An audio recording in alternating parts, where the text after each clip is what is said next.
All right, everyone, welcome to your October 11th or maybe 12th episode of the Softlock Podcast. This is a show where every other week we're going to come straight to your podcast services and YouTube with a deep dive into a specific gaming topic. This week, our topic is going to be survival horror games, another genre episode. I, of course, am one of your hosts, Jake, and I'm joined by my co-host who is always there to talk about whatever specific down in the weeds genre topic we have. Jonathan, how are you doing today? I am the Silent Hill item pickup sounds, coupled with that picture of that cat, Wonkus, you know, the front-facing white cat. But yes, then Wonkus. Then they darken the image to make them look scary. That's what I am. I am that sound. You know that I've never played Silent Hill, so I need you to give me an artist's rendition of the pickup sound. Dude, I don't even think it'll pick up on the microphone. It's like it might as well not even be a sound. It's more like a tone. It just goes. That's it. That's the noise I make whenever I get up in the guinea pig's faces. I go close to them and I go. That's it. The shit out of them. If they were fans of Silent Hill, they would think that's hilarious. All right. Yeah, so you can find us at SoftlockPod on Instagram, YouTube, and TikTok. Just a reminder for you all, we've been doing this big Halo initiative lately. So we have one gameplay video up where we cut out the best moments from our playthrough of Halo Combat Evolved. We have one mini cast up where me and Jonathan review Halo Combat Evolved from a modern perspective. And coming soon, we'll have our Halo 2 videos up. And by soon, I mean, it's around the corner. It's probably in November sometime. Yeah, depending on when we finish October. The game. Yeah, we've been making good progress through it. So expect to just follow us on Instagram. You'll get updates that way. Yeah. Thanks for all the follows. Thanks for all the support on those videos. And thank you to everyone who wrote in for today's episode on our Instagram. We got a decent amount of fan feedback. So towards the end of the show, we're going to read off some of our favorite write-ins for your favorite survival horror games. But until then, Jonathan, why don't you tell me what you've been up to lately? Ted Lasso. That's okay. What I wrote down in my notes. I just wrote Ted Lasso in all caps. What about Ted Lasso? I've been watching it. I never watch television, very rarely, because I would rather play video games. So I need my girlfriend Isla to rip me away to watch television. And my tolerance for television is much higher than it is for video games, because I will watch like a show that I don't even necessarily like, but as long as there's like a little bit of drama in there, I'm like, ooh. Tell me more. I think I can agree with that. Yeah. But I've also been watching a show, but tell me about... So I've never actually watched Ted Lasso, mainly because I don't like to support Apple in anything that they're doing. Oh, that's funny. I have heard that Apple TV Plus is kind of like an HBO competitor. Like they go for prestige television. So what actually is Ted Lasso? I've seen one episode, and I thought it was okay. I wouldn't be surprised if that was the common opinion right now of Apple TV. Ted Lasso, this is the only Apple TV show I really know of. But I can imagine that there's a lot of shows that are like this on Apple TV. Then it can give HBO a pretty good competition, I would say. But Ted Lasso is this dramedy about a middle-aged Midwestern white man with crippling toxic positivity moves to England. I don't remember exactly where in England, but moves to England to coach one of the premier soccer leagues. And he is a football coach. I know this isn't important, but when you say premier soccer league, do you mean a football team in the Premier League, or do you mean one of the big soccer leagues? I don't know.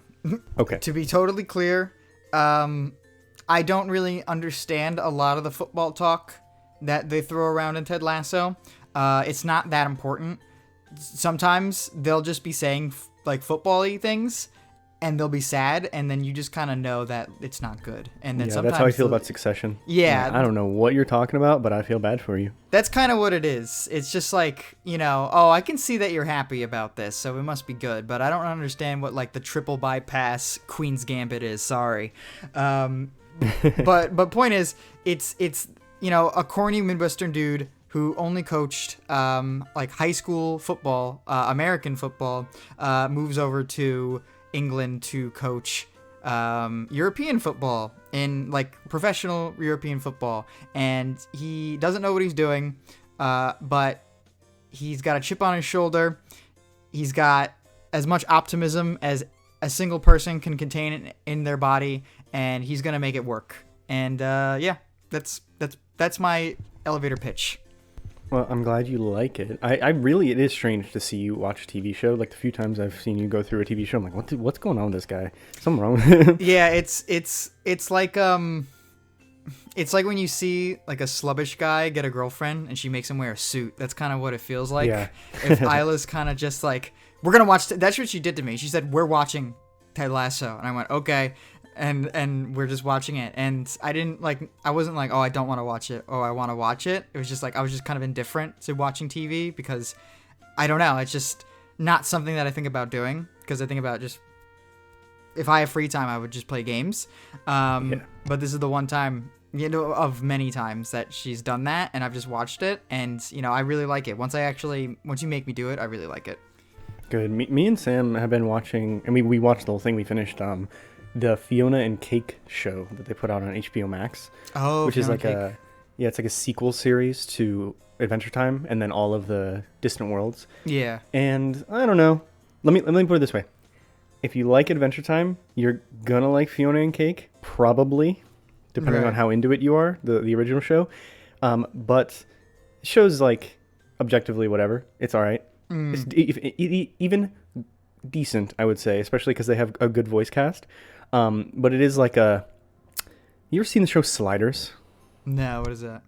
So Sliders was a show, I want to say in the 90s, but I watched reruns of it, so I really don't know when it was on, where this dude creates a device that lets him travel between like dimensions in the multiverse, and he just keeps trying to do it, and it's random every time, so he just keeps trying to do it until he gets back home. And so every episode starts with him going to a new universe and then ends with him jumping out. And that's what the Fiona and Cake show is. So it's all just like this. Was it you? I probably told you about it. I love Sliders. Yeah. But Fiona and Cake is just like that, but in Adventure Time. So you'd be like, here's a world where, I don't know, it's like the Ice King is a good guy or whatever, and he's voiced by Brian David Gilbert, and it was awesome. And then you just keep jumping between. It's all fan service and stuff. So I liked it a lot, but it wasn't like amazing, Yeah, shows like that. Sometimes when a developer or producer kind of does that, like a Fiona and Cake show, I wonder if it's because you always got to wonder if are they just trying to still ride off of the initial massive success of like the original property, or do they really think that they had something unique going here? That's always the question I have to ask myself whenever something that definitively ended, because I feel like Adventure Time definitively ended, and then they kind of like have a pseudo continuation. Yeah, I mean it's also like for adults, like they swear and there's blood and stuff. So it is the original, not the original creator, but the guy who picked up production on the show after the original creator left. It's that guy, so he's been around for a while, since like season 5 or whatever of the original show. But my thing is, like, if they didn't believe in it, I think they would have just done another movie instead of a 10-episode series. So I don't know. I hope to see more of what they have in store, because I like that they're continuing this thing from my childhood. But yeah, that's my TV experience. I would recommend it to anyone who liked the original show. We are the TV podcast now. Yeah, absolutely. Get Nolan back on here. The reason that I was saying that is because I was watching that because I haven't had a lot of time to play a game, because I finally got a job. And let me tell you, I can't really talk about the job because they have a really strict social media policy for some reason, even though it's just a retail job. That's really funny. Yeah, I know it is. But whatever. I mean, it's just a lot of work, and I've been working a lot, so I'm not going to be able to review as many games as I used to. So Jonathan, you're going to have to pick up my slack. But if anything, it's made me more committed to the podcast, because now whenever I have free time, it's like, I value it more. So I want to actually like use my creative bones to make the podcast better in the time that I have. Yeah, sometimes having less free time is really, really nice. And money. And money is also a good thing. But whenever we have had free time, we're still playing games. So just like every episode, we're going to talk about what we've been playing before we get into the topic of the show. So Jonathan, do you want to start us off this week? Tell us what you've been playing lately. Final Fantasy V. Didn't you talk about Final Fantasy V in the last episode? Yeah, but I beat it now. Oh, nice. It was really good. This is my favorite one out of the... Really? Yeah, out of the 7 Final Fantasy games I played so far, it is my favorite one. I said this for Final Fantasy 4, where I was like, I beat Final Fantasy 4 and I went, oh, okay. This is like the big one. Like, they released this, and I think a lot of people were hit with like a shockwave, because they did so much with Final Fantasy 4 that it was like a culmination of the first 3 games, and then I had another shockwave playing Final Fantasy 5. I was like, what the fuck? This is awesome. It was great. It was great, and I think it still holds up. Like, I feel like a lot of old RPGs, they feel like old RPGs. This did not feel like an old RPG to me. There was minimal antiquated and aged nonsense. I was there beginning to end, and I really, really liked it. And it made me want to play Bravely Default, because it's pretty much Bravely Default. I said it before. I said it in the last episode. There's so much DNA of 5 in Bravely Default. And I know you said a long time ago that Bravely Default is a boring game for boring people. But I made a realization while I was playing 5. Because all these games have the job system where you choose the job. You choose how you play the game. It's like a Subway sandwich. You ever see that meme where it's like, what do you mean you don't like Subway? You made the sandwich. That's kind of, I think that might be what it is. You know? It's like, I think when I first time I played Bravely Default, I was like, what the fuck is going on here? And I made a bad sandwich. And I think that's why. I gotta say, I probably agree with you. And I also think I've been retracting my Bravely Default hate over the last few months, so maybe after you finish your Final Fantasy journey, or in the middle, take a break, go over to Bravely Default, let me know how it is. I think I am. That's been on, that's kind of been on like my radar for a while. I think I'm gonna finish the Final Fantasy series, because now I feel like they're really picking up in speed, I would say. Like, the first 3 were not like they weren't like water, you know. I kind of just some parts were like a slog where I had to kind of get up and be like, all right, I need to get through this and I need to get through this dungeon that I don't really want to do. But I didn't have that with 5 at all, and I imagine that it's gonna keep improving. So hopefully I'll be able to get through them with minimal issues now, and then finally revisit Bravely Default. And there's 3 Bravely Default games, and I'm extremely excited. So, any interest in Bravely Default 2? I know a lot of people were kind of meh on it. Yeah, I'm also extremely interested in Bravely Default 2. I already own it, thankfully. I always knew it was going to be a game that I would play, because I really do have a very high adoration towards the first Bravely Default, even though I never finished it. I got very close to the end, and I just got sidetracked because, you know, I 80 hours into an RPG, and I was in high school, so I got sidetracked, and then I never went back to it. But researching about it, reading about it, and seeing a lot of things that I didn't appreciate when I was playing it on the bus in high school, Bravely Default is a big deal, I think. But I don't know how they evolved that within the next 2 installments. I don't know how they evolved it in Bravely Second, and I don't know how well they evolved it in Bravely Default 2. But from my understanding, it looks like they just made more Bravely Default. It wasn't like anything crazy, and that might be why people are maybe not as warmed to it. But I don't know. I'm going to have to do some reading on that. Yeah, definitely. I almost bought Bravely Default 2 over the weekend. As like an impulse purchase, because I want to go back to the first one, and it's easier to get the second one, and it was on sale. You don't own the first one anymore? No, I definitely sold it, or maybe I gave it to someone. Yeah, I did not like it, so I don't even think I don't think it was like a let it sit around for a while, and then one day I'm like, oh, I need to trade in some games. I think it was like, oh, I'm done with this. I'm going to turn this in and buy a different game right now. Right, yeah. Did you see the crazy deals that were happening over the weekend? No, it's a good thing I didn't, because I don't have a lot of money. So Amazon was doing another Prime Day. I think it's today, October 10th. And so I think all the other retailers were like tired of Prime Day sucking up everyone's purchases for the year. So they like colluded. And so over the weekend before the Prime Day started, Walmart, Best Buy, GameStop, Target, and all these retailers, not Amazon, all discounted for me, primarily video games, but like a lot of stuff like hardcore discount. So Oh, really? there, I'll breeze through what I got. For $90, I got Stranger of Paradise, Oh, Tales of Arise, Midnight Holy Suns, Crash Team Racing, Crisis Core Reunion, The Quarry, Star Wars Squadrons, Metroid Dread, and Harvestella. oh, that's a lot of good ones. I'm trying not to, like, we've been talking about this. I'm trying not to buy games in bulk just because they're cheap. But these are all games that I, at one point, really wanted to play. And they were, like, dirt cheap. So I was like, you know what? I'm just going to get them now. It didn't even cost me $100. That's less than I paid for one Final Fantasy 16. You know what I mean? Dude, Stranger of Paradise is back on my list. It looks so fun. It just looks stupid. It does look really stupid, but they made a job system, man. I don't know when they're gonna make another job system Final Fantasy game. You know, I have to take what I can get. I love that shit. I love the job system. Xenoblade Chronicles 3 is a job system. Just saying. Is that true? Yeah. Holy shit. Okay. That kind of piques my interest. What else you been playing besides Final Fantasy V? Monster Hunter World, baby. I'm back on it. So what platform do you play on? Xbox? Yeah, Xbox. Damn. I have it on PS4 and PC, but not Xbox. Yeah. I was like, maybe can you carry me through Iceborne, please?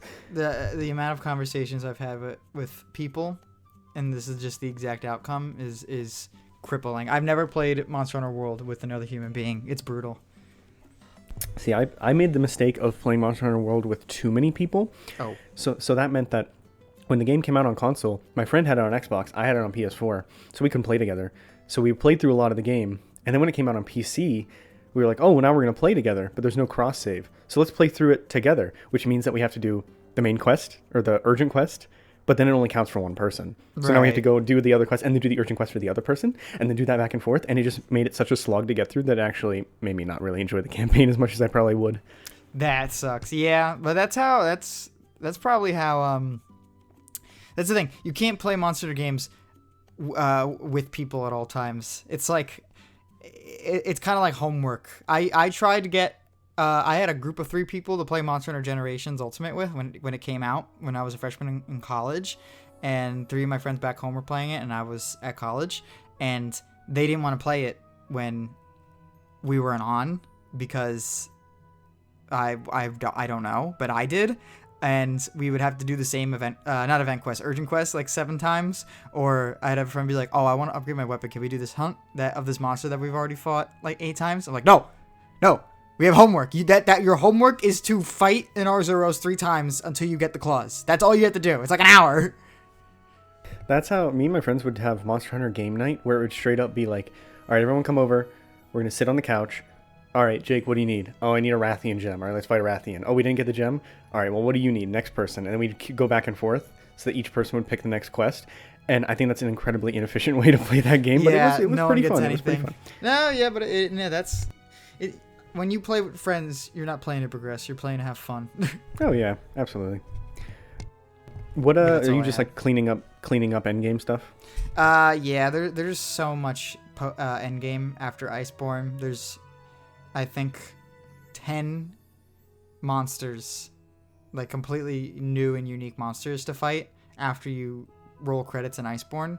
And there's some of the best hunts, supposedly, some of the best hunts in the Monster Hunter series. And I've never done it, so I'm gonna go and do it. And I agree so far with that sentiment that these are some of the best hunts in Monster Hunter. Because I fought a Rajang in Rise. And Rajang is a little baby diaper boy in Rise. Like, turbo easy. I can't believe what they did to him. Rajang in Monster Hunter World, I'm scared in real life. I was scared of him in 4. That dude scares me. Oh, he is. He's supposed to be scary. What the fuck did they do to him in Rise? Why'd they make him a low-rank monster? Or no, they didn't make him low-rank. He's high-rank, right?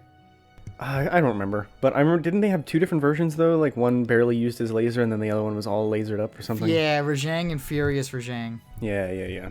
Dude. Or you're not interested at all in going through Sunbreak? Man, I'm gonna get through it at some point, but Rise, I did play a lot of Rise, but, you know, I have 300 plus hours in Monster Hunter World on this save file alone. Meanwhile, to like all together, like both of my save files, I have like 650 hours, right? And I'm never get bored of Monster Hunter World. I take breaks, but I can always come back to Monster Hunter World. I've only put maybe 120 hours into Monster Hunter Rise, and I just don't ever feel like going back to it because it's just like I've hunted the monsters, and that's all Rise really offers, and that's kind of it for me. You know, I just like I didn't feel anything towards it. All right, I was thinking about this the other day. Let me tell me if this is a controversial opinion, because I think it is. Sure. I think I would enjoy modern Monster Hunter more if it was just one game. If it was like Monster Hunter World, and then they just kept adding monsters to it over and over again, and then eventually you get the big update where they add in like I don't know, whatever the new gimmick they want is. Let's say they add in the wire bug from Rise as like an optional thing that you can use as part of your loadout. I think I would enjoy Monster Hunter more then, because my problem with Monster Hunter is like I have 3 Ultimate, I have Generations Ultimate, and I have more of Sunbreak. And I've never played Iceborne. I have all these Monster Hunters at my disposal that I could play, but that like moment of, oh, but I have to start from scratch. I can't like bring my equipment. I can't bring my skill set from the other games to it. That's what's keeping me from getting in there. So I don't know. I feel like if there was just like Monster Hunter was the game, and it was an ever evolving game, I feel like I would like that more. See, I don't think that's necessarily controversial. It's not something that I would like, but I don't think that's controversial at all. I think it makes sense because Monster Hunter is, it is an MMO. All of them are formatted as an MMO. It's a very weird MMO, but they might as well be an MMO. Does that mean, like, I think we can agree on that, right? Yeah, I think no, I never like thought of it that way, but when you say it that way, I'm like, oh, that makes the Gathering Hub make a little more sense. Yeah, I never thought of it that way either, but I was like, somebody else said it. Sometimes you just need someone else to say some shit to you, and you're just like, oh, fuck, it is. It is an MMO, and it really pieced together everything for me. But yeah, no, you can, if they ever port Monster Hunter Online to the States, then you can play it, but for the future, it seems like it's going to be China only. I spent a day, probably about 6 hours, no breaks, trying to get Monster Hunter Online working on my computer. Oh, wait a minute. I just realized something else. You know what you're talking about? You're just talking about Frontier. Oh, wait, that's what I'm talking about. Frontier's the one with the tonfas, right? Yeah, tonfas, yeah. That's the one I'm talking about, yeah. That's literally what you described. An ongoing one thing that just gets continuously updated to like change things up. That's Monster Hunter Frontier. Yeah, but do they? It's not in English, first of all, right? Oh no, it's dead now. It's like not. It's not real anymore. Well, it's real, but it's not like a thing. You know, you can't buy it and play it anymore. Yeah, that sucks. Oh well, you want to hear about what I've been playing? Nah. Okay. Nah, I'm kidding. Topic show. No. No. Okay. So real quick, I finally played A Short Hike. You ever played A Short Hike? No, I saw that in the notes and I wanted to know what the fuck that was. Oh, you don't know what A Short Hike is at all? No, I have zero clue. If you saw it, you would probably know what it is. It's the game with the it's like the voxel game where you're the little penguin on an island. I'm gonna look it up right now. Look up. This looks like. No, I have no clue what the hell this is. Oh, so this is like one of those indies that's always dirt cheap, and everyone always is like, just play it. It's $2 and it's half an hour long. Just play it. Okay. And it's in all the charity bundles you've ever seen, all the humble bundles, it's always in there. So I always see A Short Hike, and I know people fucking love A Short Hike. So what happened was I finished Starfield, and I wanted to move over to Cyberpunk, but I was like, man, that's two big first-person RPGs right in a row. I need a break. And so I closed Starfield, deleted it, and went to my Xbox home menu. A Short Hike popped up on Game Pass, and it was on cloud gaming. Booted it up, played it in one sitting, finished it. It was awesome. And you ever play Minute? The game Minute? No, what is that? Minute is the Zelda-like where you have 1 minute to get through the world. Oh, okay. I do know that, yes. So A Short Hike is kind of like that game, but like not the Minute aspect of it, where it's just like you have this little island, you can jump, you can fly, you can climb, and there's a bunch of little cute Animal Crossing style people that you go up and talk to. They might have a little quest for you that's literally just like, go get me this thing from the other side of the island, and there's a little platforming puzzle to get there, and then you come back, and then they give you a thing that boosts your jump so that you can do the next puzzle. And it's just a good time. It's just fun. It's heartwarming. I knew it was going to make me cry. It didn't make me cry, but I knew it was going to be sad at the end, and it was. But a 30-minute game built up that much emotion that was impressive. Absolutely. It's just perfect use of like dialogue and setting and music and everything. But the thing with it being half an hour, it's probably more like 2 hours now if I'm being realistic. Oh, okay. But really, if you sunk your teeth into it and did everything that was there, it's probably closer to like 5 or 6. Oh, that's I just kind of went through like the main path and would every time I would get distracted by something, I'd be like, yeah, sure, I'll see what this little squirrel wants me to do, and I'll do it. But if you're not focusing on that stuff, you can tear through it pretty quick, and it was a good time. That does sound like a good time. Gotta love indie games. Absolutely. And like I said, I played it on cloud gaming, and it worked perfectly. Like, cloud gaming is getting there. I don't know. For a game like this, it's obviously not that intensive, but it was a perfect experience. Rip Stadia. Yeah. If only you stayed alive for another checks watch 4 years. When the fuck did Stadia come out? Need Stadia. I don't know. It doesn't matter. Stadia was doomed to begin with. Stadia was brutal. Then me and my girlfriend Sam have been playing Kirby's Epic Yarn, which is a game that I did play when I was a kid, but I don't remember if I ever beat it. And then I remember when they were porting it to the 3DS, I just saw a bunch of people talking about how it's not a really good Kirby game, and it's just not really that good of a game. And they are crazy, because that game is not the best Kirby game. It's not really even a Kirby game. It's a good feel game, and it is a good feel game. I liked it a lot. I don't really know how you make a bad or good Kirby game, because Kirby is so I don't understand the what is enjoyed about Kirby. Like, I enjoy Kirby, but I don't understand why other people enjoy Kirby. Does that make sense? Yeah, I do know what you mean, because I have the same argument where I really liked Nightmare in Dreamland. I've talked about that before. Right. But then in that game, I know for a fact that 9-year-old me or 8-year-old me was just jumping and flying over the levels until I got to the end. Yeah. For a lot of them. And then in Star Allies, when they gave me that ability to do that, I was like, well, this game's boring. So, you know yeah. what I mean? I guess that's what a bad Kirby game is. I guess a bad Kirby game is just boring. And then a good Kirby game is probably the same exact system and same mechanics, but it just shows you there's just more interesting levels. I think it all comes down to the secrets, Mm-hmm. the level design, and how fun it is to use the abilities. Yeah. Which is why I was a little concerned about Kirby's Epic. Have you played Kirby's Epic Yarn? Yeah, I played Kirby's Epic Yarn when I was younger, and I know what you're about to say. There's no abilities. Well, so that's the thing, is it's not really a Kirby game, all Right. things considered. I mean, it is Goodfeel who did Yoshi's Woolly World. It's closer to that than it is any Kirby game, but it actually has a precursor to the Kirby in the Forgotten Land mouthful abilities, where Mm-hmm. you do these transformation abilities that change the way the level is played. So all of a sudden you're jumping in a platformer and then it's a bullet hell, or now it's an auto scroller tank game, or there's one where you're a dolphin, and it literally kind of feels like Echo the Dolphin a little bit, because you get momentum and stuff. Yeah. So all those things make the levels very unique, and it's just so cute. And Echo the the music Dolphin is with the scary alien. You aliens. didn't believe me. I didn't believe you. I didn't know. But yeah, I don't know. I think Kirby's Epic Yarn gets a bad rap. It's very cute. It's very fun.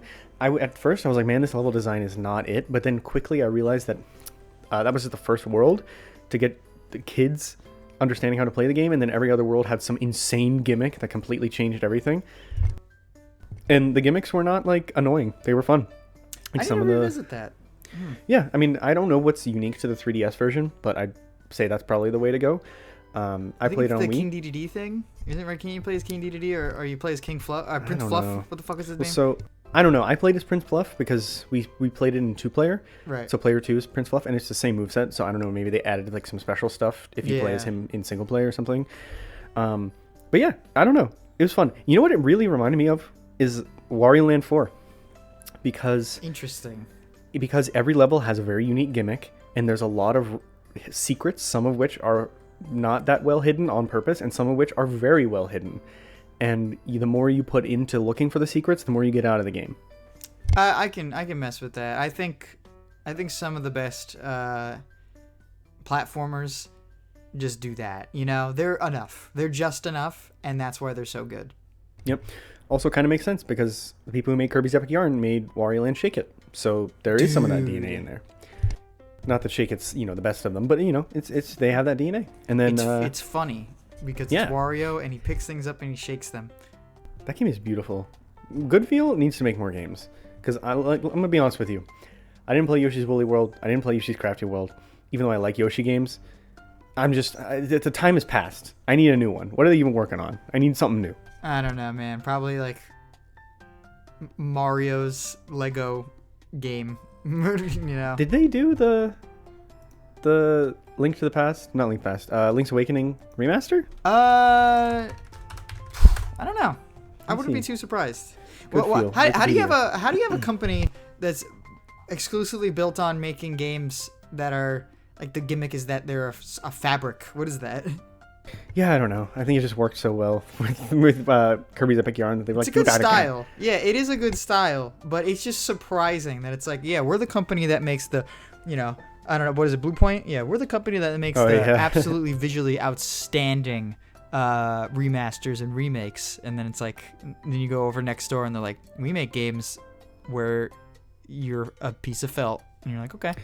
Goodfeel made Street Pass Squad, Street Pass Zombies Battleground Z, Street Pass Slot Cars, and Street Pass Traders, which was Market Crashers in America. I knew one of those things. The Battleground Z? No, I knew the slot cars. What the fuck is Street Pass Battleground Z? You never played Battleground Z? No. Remember when they had like a big update to Street Pass? I want to say in like, it must have been like 2014, 2015, where they added like DLC to Street Pass Plaza. Yeah, I got some of them. I got some of them myself, but I don't know this one. That was Battleground Z was the only one I bought, and I liked it enough. It was okay. But, are you real? Oh, I'm looking at footage right now. You're really fighting like that's a real ass zombie. That's not a real ass zombie, but what the fuck? Yeah, I don't know, but since Yoshi's Crafted World, Goodfeel has made a game called Monkey Barrels, which was published by Nicholas. So is it monkey like the toy? Like the toy monkey? Isn't that Barrel Monkeys? Is this like a ripoff of Barrel Monkeys? Monkey Barrels? Is there a difference? And then they made a game. It has the title is 10 words, all of which are in Japanese, and I'm not even going to attempt to pronounce it. Instead of that, I'll tell you that we finished Kirby's Epic Yarn, and then it became October, so we started a scary game. Oh, now, right. I have a lot of scary games that I want to play. A lot of them, including Silent Hill. I want to replay Gone Home, wink wink. I want to play through Luigi's Mansion 3, which I have never played, which isn't really a spooky game. That's not true. You know that's not true. The third one. Yeah, okay. I don't know. The first one is quite spooky in some parts. But we started. Are scary. We started playing the Dead Space remake, which ties in very nicely to our topic today. It's also kind of the reason I wanted to do the topic, because I want to talk more about Dead Space. Right. So, I know your experience with Dead Space runs deep. Here's my experience with Dead Space. When I was 16, I worked at a thrift store. Someone donated a copy of Dead Space 3 to the store. I bought it at a discount, brought it home, and it only had the data disc, not the play disc. That's my experience with Dead Space. Tragic. I've never watched the gameplay of Dead Space. I've never read a review of Dead Space. I've only ever heard people talk about Dead Space in the context of it being a good sci-fi horror game, and that in one of them you can shoot bullets out of your fingers. That's all I knew about Dead Space. Yeah. Right. So the remake, I got it on a good discount, and I was like, you know what? Jonathan likes this game. Everyone likes this game. I like sci-fi horror. Let's just get into it and see what it's like. And let me tell you, I'm pretty early on in the game. It's a lot more linear than I thought it would be so far, but I'm enjoying the hell out of it.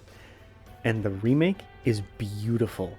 Like, it looks so good. I was not expecting it to look as good as it does.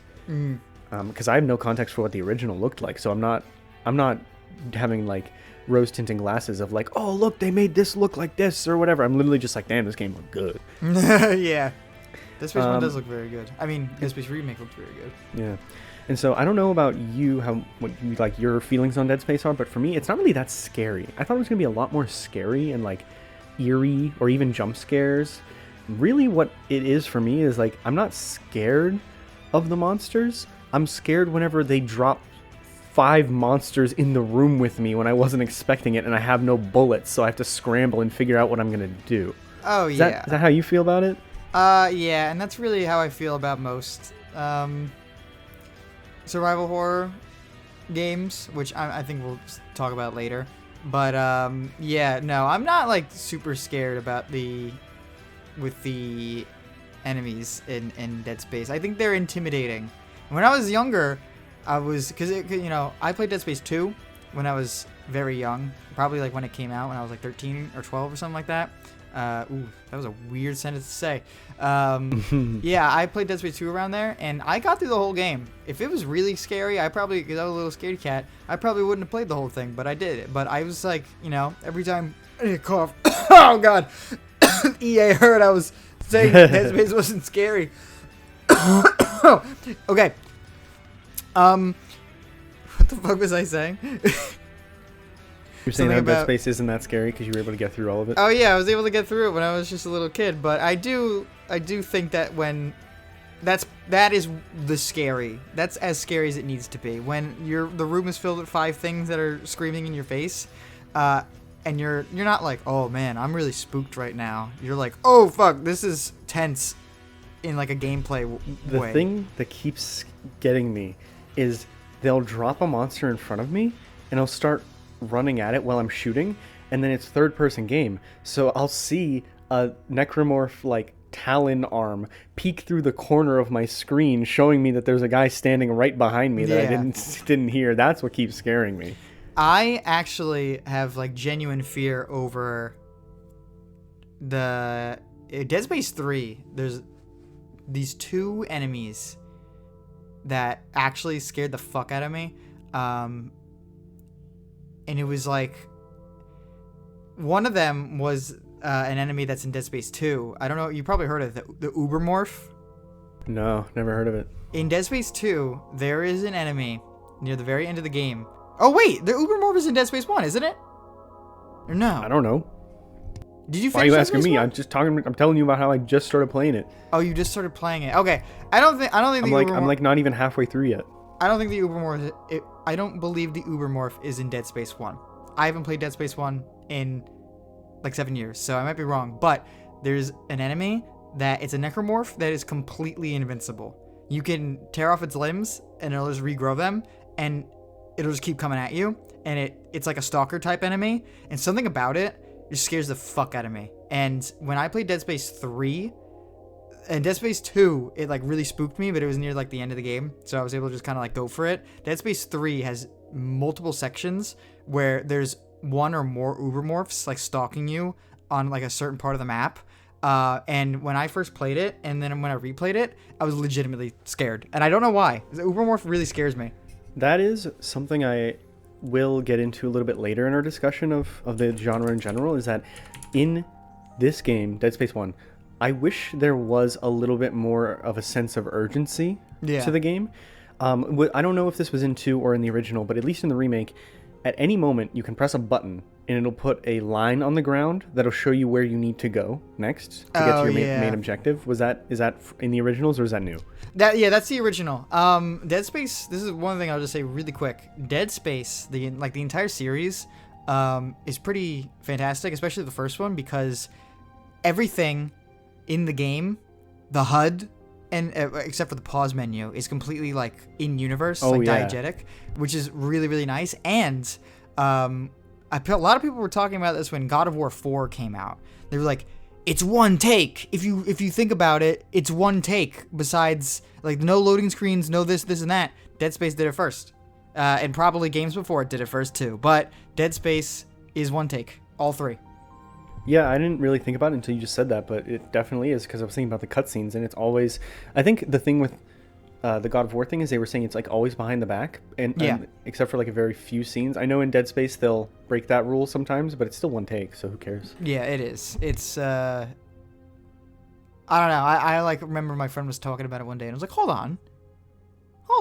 We have 3 games that did that before, and no one cares. The one thing that I think is showing its age. Well, so let me finish what I was talking about earlier. Is that the line on the ground? Mm-hmm. The fact that there's nothing chasing you, there's a line on the ground, and the sub objectives are usually like they're not important. I'm never so far. I'm probably about 6 hours into the game, 7 hours. Mm-hmm. I know it's gonna get worse from there. I know the game's not that long either, but like I've never felt really like I'm strapped for ammo or health. and I'm playing on like normal. I'm not playing on easy or anything. Right. I haven't felt a need to do the sub objectives. I've been doing some of them whenever I can, but like the fact that I can kind of just chill out, think about what I'm going to do, set the line on the ground, see where I need to go, get my bearings and everything, kind of takes away from a lot of the tension of the situation, I think. Yeah. But maybe that's on purpose. I think you probably, if you ever get around to Dead Space 2, Dead Space 2 starts off, is like a no-nonsense game. There's almost like not a moment for breathing in that entire experience, I think. And I also remember every time I start up Dead Space 2, I'm always surprised about how difficult it is at first, because they give you very little ammo and more damning, very little inventory space. So every time I launch it up for a new playthrough, like a fresh new save, no new game plus, I'm like, what the fuck? How do I do this? I've done this so many times. How do I do this? So, but I want to know one thing about your experience in Dead Space right now. Yes. Isaac Clarke speaks, correct? Yes. Do you know about ask this? Yes, ask your question, but I think you're going to lead right into what I was going to say anyway. Okay, so you know that in the original, Isaac did not speak, right? Yes, I do know that. Well, then he speaks in 2 and 3, right? But in the first one, he's silent. He's a big role. He's a big speaking role in 2 and 3, and he's very good. Voice actor for Isaac is very good, and they got him back for the remake, I've heard, which is awesome. So my thing is, this game is so modern. There's so much graphical detail. There's 3D audio. Everything just works. There's no bugs. Everything is perfect. But the one thing that's really showing its age, that this is a 360 game, is that they didn't like remake the way the cutscenes and dialogue play out. So a lot of the game is you walk into a room with a window in it, and you watch something happen on the other side of the window while Isaac stands there not doing anything. Yeah. And then you move on. Yep. And I can tell that that's because he didn't talk in the first one, so they needed to get you away to experience the story, and I get that.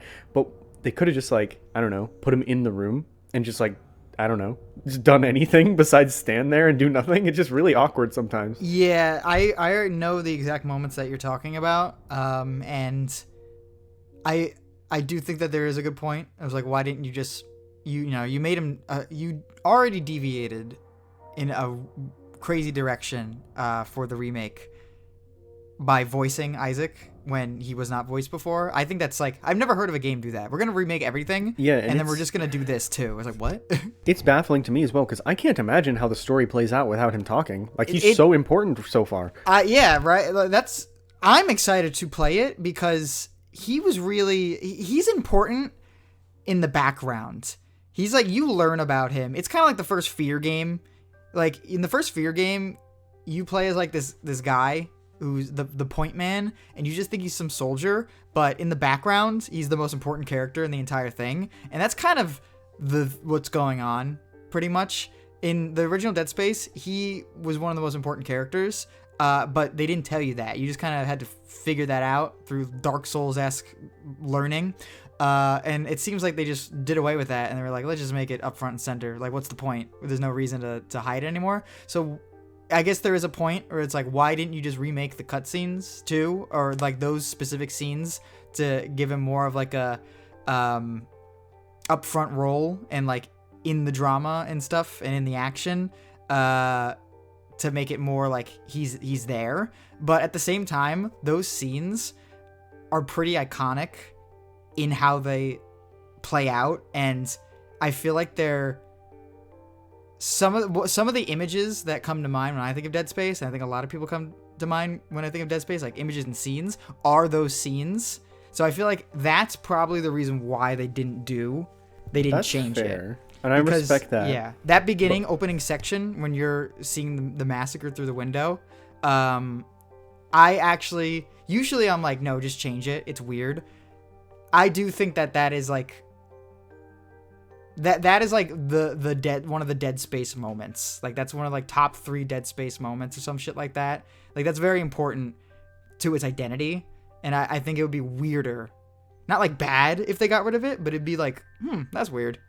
I get that, and that's fair, but I guess I'm more thinking of like they could have modernized it. Like, instead of you being in control of Isaac in this room with nothing in it, just have like a little animation play where he like gets up against the glass or like backs away and like tries to hide or something. I don't know. He doesn't have to say anything. Yeah.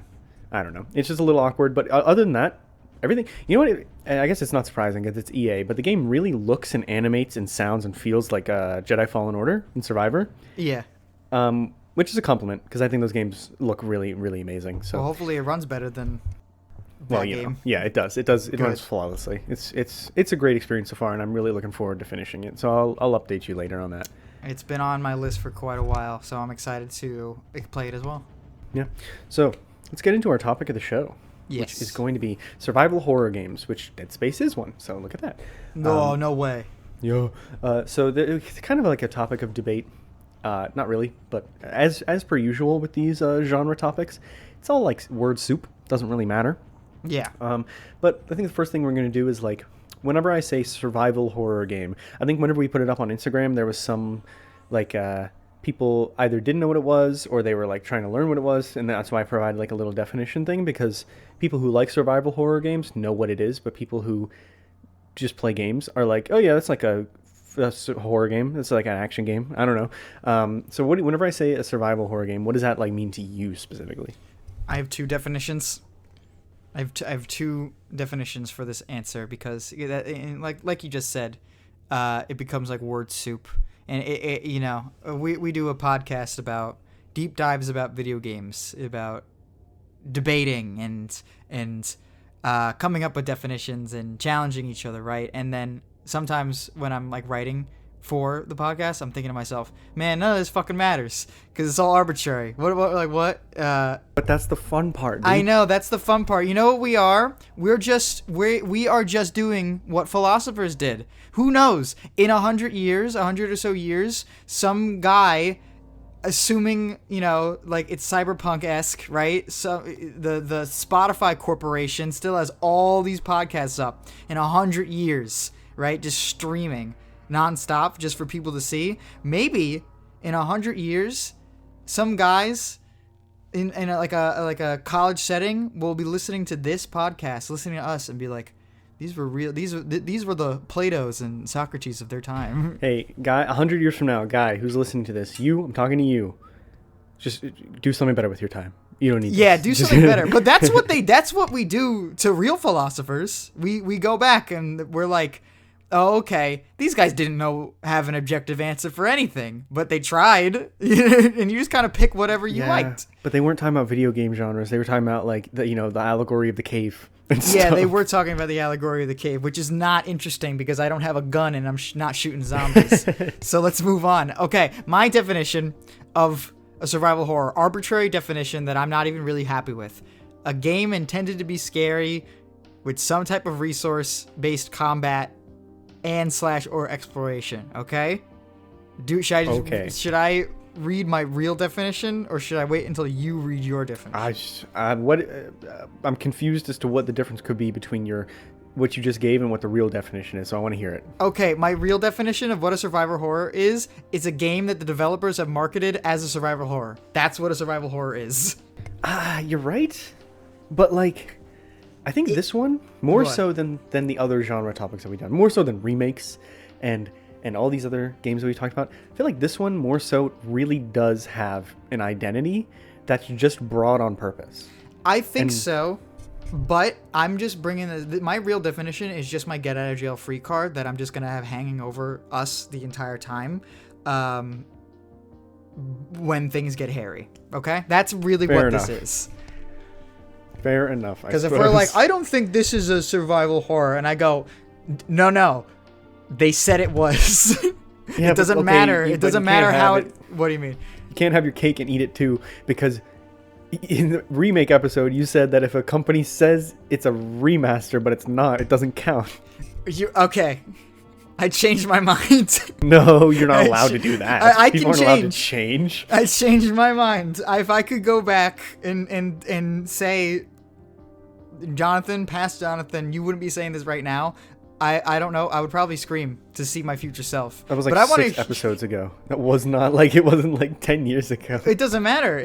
That would still be me from the future. If you saw somebody if you saw you walk into your room and say, Jake, don't say this about Dead Space. It doesn't matter if it's you from tomorrow or you from 10 years from now. You're still going to scream because it's you. I know. I meant the part about you, what you were saying, not about you walking in. Oh. We're getting off the rails real fast. I would scream. No, actually, if I met myself from the future, I would have so many questions. Even if it was like one day in the future, I bet that if Jake from tomorrow walked into my apartment right now, I could drastically alter the trajectory of my life by asking the right questions. Am I gonna have a stomachache in the next 6 hours? Yes, and you're gonna miss your job interview. Wings. Oh no. Awesome. All right, let's talk about the video game. I want to hear your definition. Okay. So my definition is that a survival horror game is a game where you have to, like, okay, I wrote it down because I didn't want to forget it. It's where managing your resources is the main thing you do, but you also, by managing those resources, are accomplishing the task of either fighting something scary or solving puzzles to escape something scary, if that makes sense. Not necessarily one and the same, right? You don't have to be fighting and puzzle solving. You can be one or the other. I think most of them have both, but I can think of a few games where the creature or the thing that you're like quote unquote fighting, you don't actually like fight it. You just kind of have to get away from it. So right. And then you usually get away from it by solving puzzles and stuff. So yeah, I think it can be either or. Okay. I think that's a reasonable definition, personal definition. Even if it's like a point and click adventure type thing, which we could get into the weeds of whether certain ones are or aren't. I think the fact that you're like going through your inventory and like trying to find things to help you solve puzzles and stuff, it makes it survival horror instead of just like a scary game. Because like there's the gameplay is there of like sorting through your stuff. You're surviving. You're not just going through it. It's not linear. Yeah. The resource management and going through your stuff is a very important key characteristic, which is our next little subject on this matter. But there is a lot of games that, and we're gonna talk about this later. I made a whole list of survival horror games that do not follow like one or more of like the conventions that we have just laid out right now, and I think we're gonna have strange conversations very, very soon. So I think we should delve even further into the tropes. Okay, we've gone through layer 1. Now let's go to layer 2. I want to get into layer 2. When you see certain characteristics of a game that tell you it's a survival horror, what are those? Okay. I got like 3, right? These are the ones that pop out to me. But the first one immediately is completely subjective. Scary. It's scary. It's scary. It's scary, and I wrote scary too. I put the W and everything because it is. It should be. I'm trying to play devil's advocate and be like, well, yeah, but like if you're just fighting things and you have an inventory, then that's what we talked about earlier. But it's not the same. I can't. Yeah. They see, and scary is so it's so completely subjective because everybody has different like. Oh, I'm scared of this. It's so rare. I feel like to have one thing that everyone is scared of. Whenever I'm watching like a horror movie or playing like a horror game, and everyone in the room is like, "Oh, that's scary," I'm always kind of surprised because usually, even if they're fucking lying, there always that one guy who's like, "Didn't scare me." No. So it's like, well, does that mean it's not a horror game then? I think a way you can like kind of get around that and make it not an issue, not that it's ever an issue, but in our philosophical salon, the way we can break that rule is if the characters in the game are supposed to be scared of it. Yeah. Oh yeah, I didn't think about that. That's a good one. I never thought about that. Luigi's Mansion. Is it survival horror? I think it is. I think I've said this before. I've probably said it multiple times. When I was in college, I had a TV show. I was a co-host, and I talked about Luigi's Mansion, and I referred to it as Resident Evil but fun as a joke, and I still think that's funny. I have said that Luigi's Mansion is my favorite Resident Evil game, and I think that's still true. I think that is an objective take. But yeah, my kind of rule with the subjective scaries is that, along with your great rule that I'm gonna keep into account from now, hopefully I didn't dismantle like 8 of my arguments that I made up in my head before the show started. I also think intention is very important. I know that things can fall flat when you make a video game, when you make a product, and it can come out and everyone's like, this isn't this or that. But I think you just, sometimes when you get into the weeds, you have to look at what was intended. And I think if something was supposed to be scary, you know, if it's clearly intended to try to scare you, doesn't matter if it doesn't scare you, if it's trying to scare you, and that was the intention from the design phase to the execution, then it just checks that box for me. But also, the 2 other ones that I'll just run through real quick, key characteristics of survival horror is light puzzle solving and exploration that typically rewards ammunition, health, and or money. So resources. Now, I'm thinking about it. I'm thinking about light puzzle solving, and I'm like, I'm thinking about some of the survival horror games I played. I'm like, that's basically just a puzzle game. But really?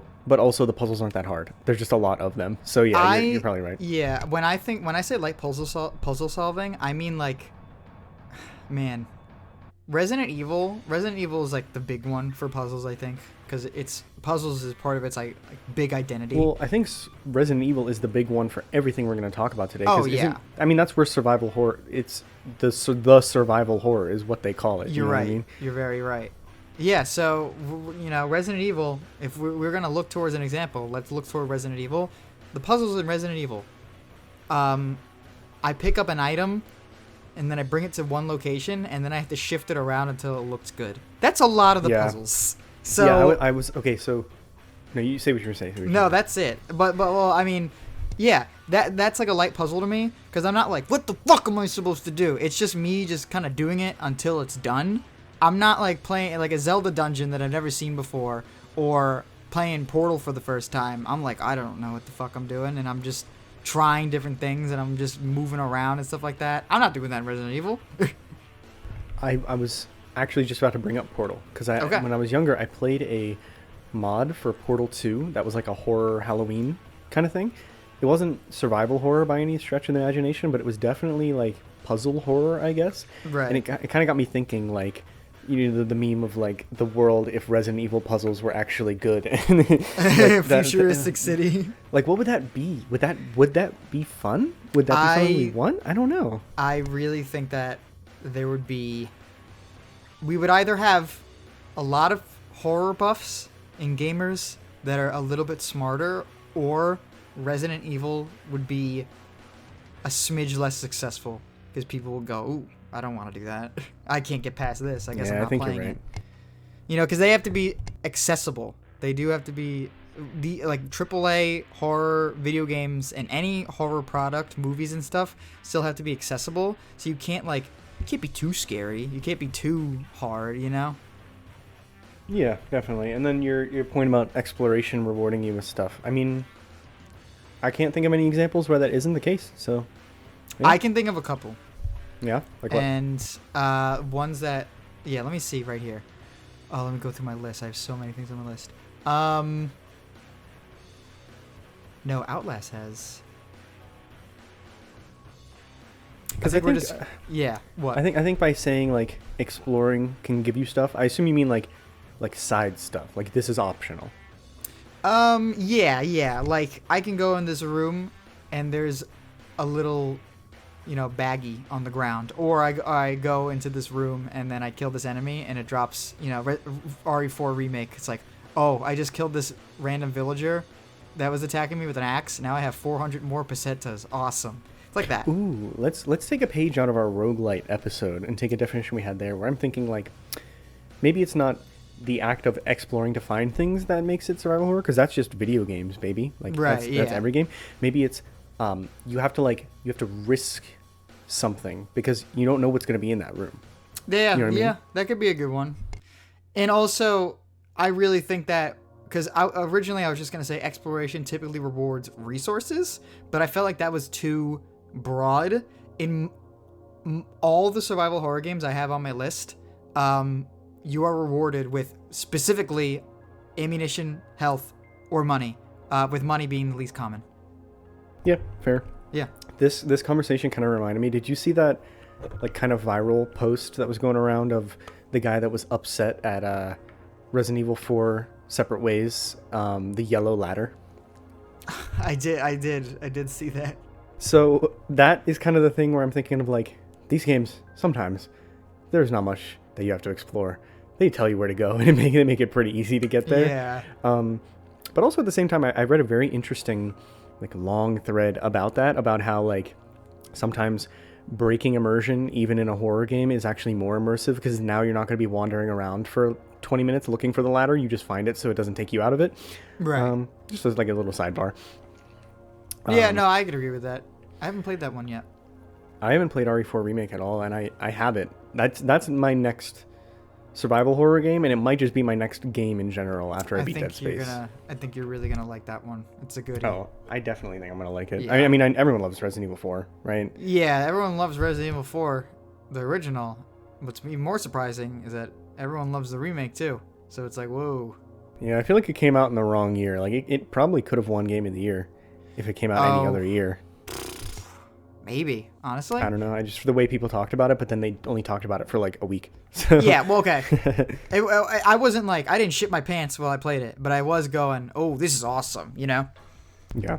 So. Let me see if I had anything that was like different from what you were talking about. I think for me, the thing that really stands out is like, this is just gaming in general, but it's really like, this is what survival horror is all about, is lock and key puzzles, especially Resident Evil, but also a couple of the other ones I've played. It's like, you have the red key. It's kind of like Metroidvania light almost. Where you're like, you kind of have, in that you have to get to a certain point of the game that lets you get a certain key that lets you get into another area of the game, and you can go back and you like backtrack to get there. And I don't know, just like light Metroidvania-ish of just using lock and key puzzles in like big intertwining sections. Right. Yeah, I guess. Oh man. Putting more words into this conversation. Hey, listen, we're going to have to do an episode on Metroidvania eventually. I know. The thing is, you make like a good point, and I agree with you, and then I think about it for 5 more seconds, and I think about how I have to word that in and like weave it into the next hour, and I go, fuck, man. Yeah, we're making a 2-hour definition to put in the dictionary for survival horror.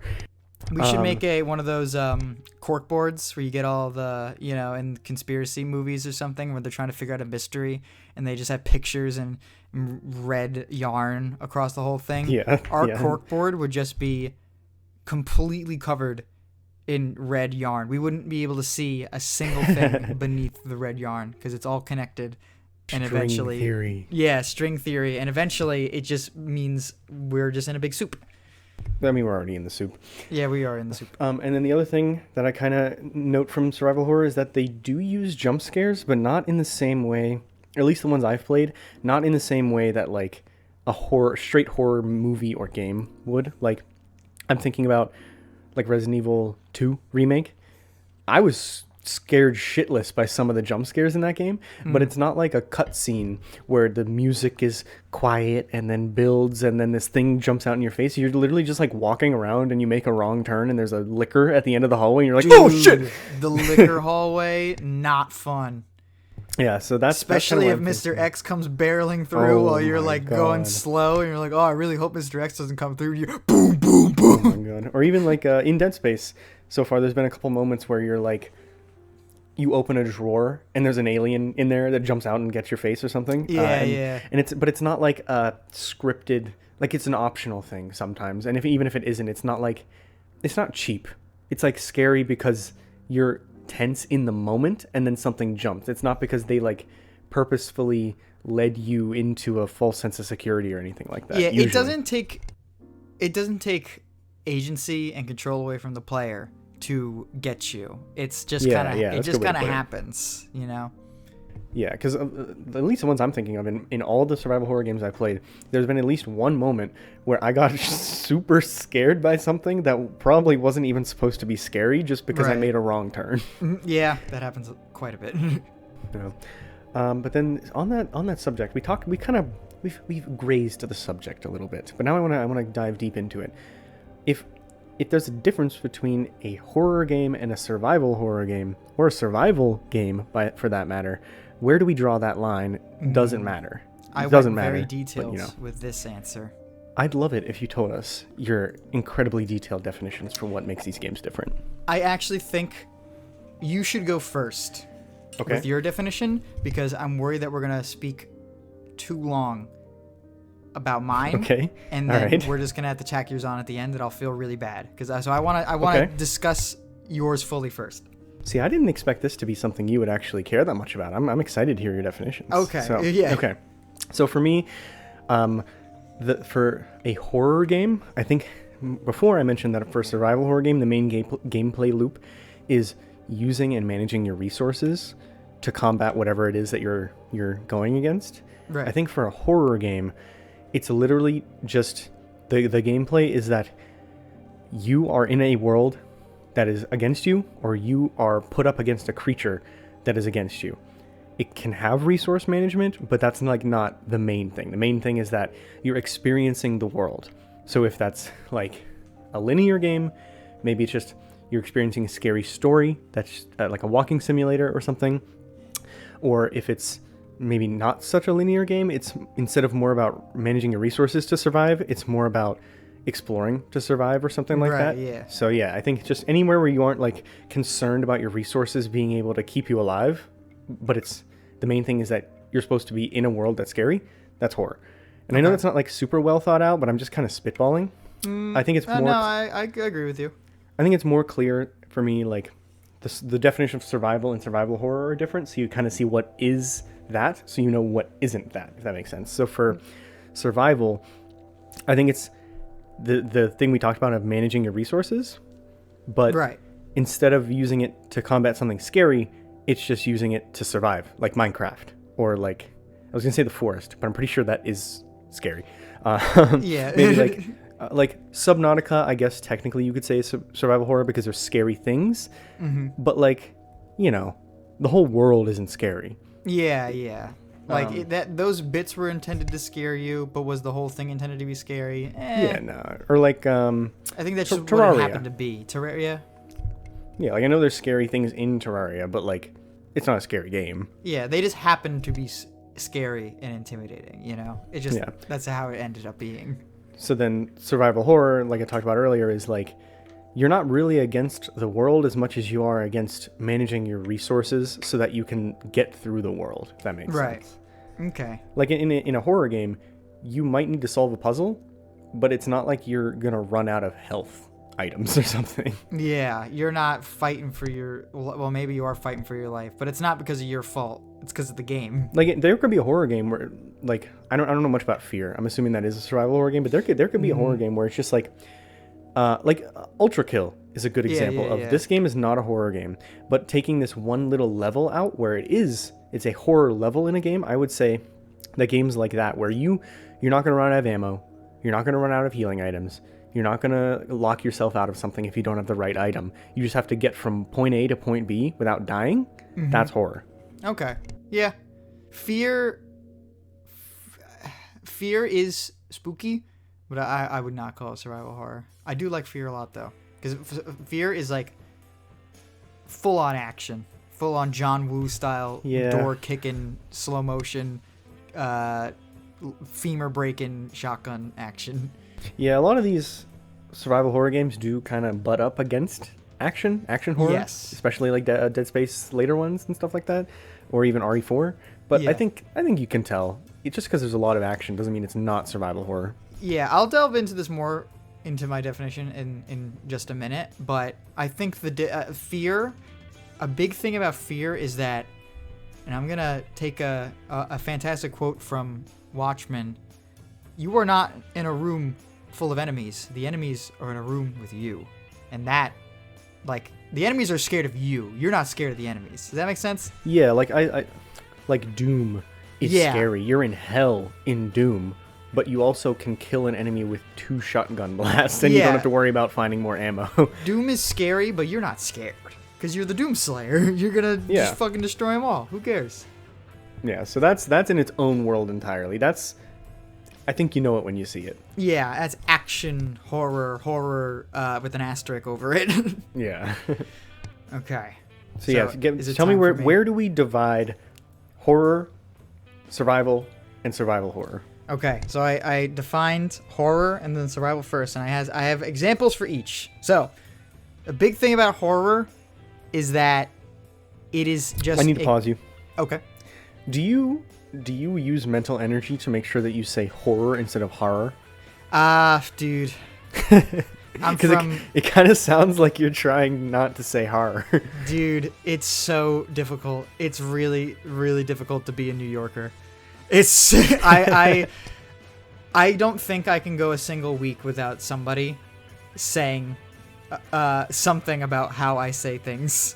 And this is one of those moments where I just can't fucking do it. I'm not saying that you haven't said is that right? You haven't said the word horror. Yeah. But every time you say horror, it sounds like you're like, it's a survival horror. Like you're trying. Yeah, I stopped for a second because I am.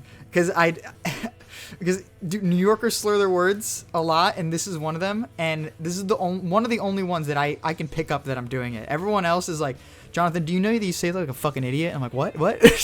I'm just saying I need to go to the store. What? Well, even with the horror pronunciation, you kind of have to be careful about how you say it. Yeah. The horror games. Oh my god. All right, sorry. Continue. Horror games are just scary games that are intended to be scary for one reason or another, that do not necessarily need intensive gameplay. This is the type of game, like this is probably the most broad genre, because horror just means I'm scared. So that could be anything. That can come in so many different forms. So I only really just kind of defined it in that it doesn't need intensive gameplay to be a horror game. My examples are Doki Doki Literature Club. There is that no game gameplay. makes you go into the files of your computer. That's intensive. Okay, I've ever seen it. It does do that at the end, but for the most part, I know. Barring some what's it called? Outliers, like moments within certain games. There's nothing really going on in a lot of these games. Doki Doki Literature Club is one of them. It's a visual novel the whole time. You know, Little Nightmares is more of like an exploration thing, and things are chasing you, and you have to avoid them. But that's kind of it. It's not a big deal. I don't know much about Little Nightmares, but is that true? You don't like pick up stuff and like solve puzzles in that game? Yeah, you pick up stuff and solve puzzles, but I don't really think it's like, you know, it's like Resident Evil puzzles. You know, it's not like Brain Busters. It's Are you gonna say that it's like Resident Evil puzzles and then say that it's not survival horror? Okay, because there's no other like gameplay like that. Okay, you know? like I said, I don't know much about Little Nightmares. I don't know if you have like health items or anything. No, there's no health. You just kind of, it's like Limbo. Imagine like, you know, you just die instantly, and your main thing is to just avoid them. And if something dies, it's not really by your hand most of the time. Mm-hmm. Spooky's Jump Scare Mansion, not to be confused with Spooky's House of Jump Scares. Sorry. Wait, what? What? Do you know about that? No, I know about Spooky's House of Jump Scares. What is Spooky's? What did you call it? Okay, I'm glad that we're having this moment, because I thought about that, and I thought you knew about this. Spooky's Jump Scare Mansion is the new name for Spooky's House of Jump Scares. Why did they change it? Because there was already a Spooky's House of Jump Scares that came out before it, and it had the copyright. Oh, and no. They could not secure the copyright, and they basically had no leg to stand on, so they just changed it. And if you play Spooky's Jump Scare Mansion, it's really fucking funny. When you launch into the game, they never changed this. Even on the Steam page that I'm looking at right now, they didn't make a new logo. They just put like a wooden board over the old logo and had like spray paint that just has a completely over House of Jump Scares, and it says Jump Scare Mansion instead. You can still see House of Jump Scares beneath the board. It's really funny. That is really funny. Yeah. I like that game. It's good. It's like, but again, there's no gameplay. You just walk forward. You know. Forward. Yeah, move forward. And then, this wasn't an example, but most indie horror games are like this. Most indie horror games don't really have gameplay. Like, in that we're used to, where combos or you have to do this to that or like things to really remember. You just kind of go for it and you can finish it pretty much. That's my horror game distinction, right? Okay. Any questions before I move on to survival? No, Professor. I think we're all good. All right.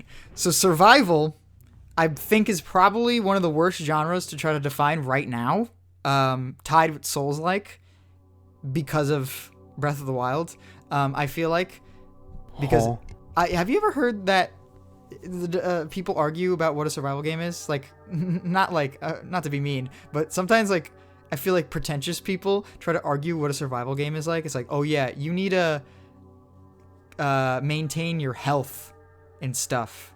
So it's a survival you mean game. Gaming? Yeah, gaming. That's all of game. You know, like there's arguments like that everywhere from what I've seen.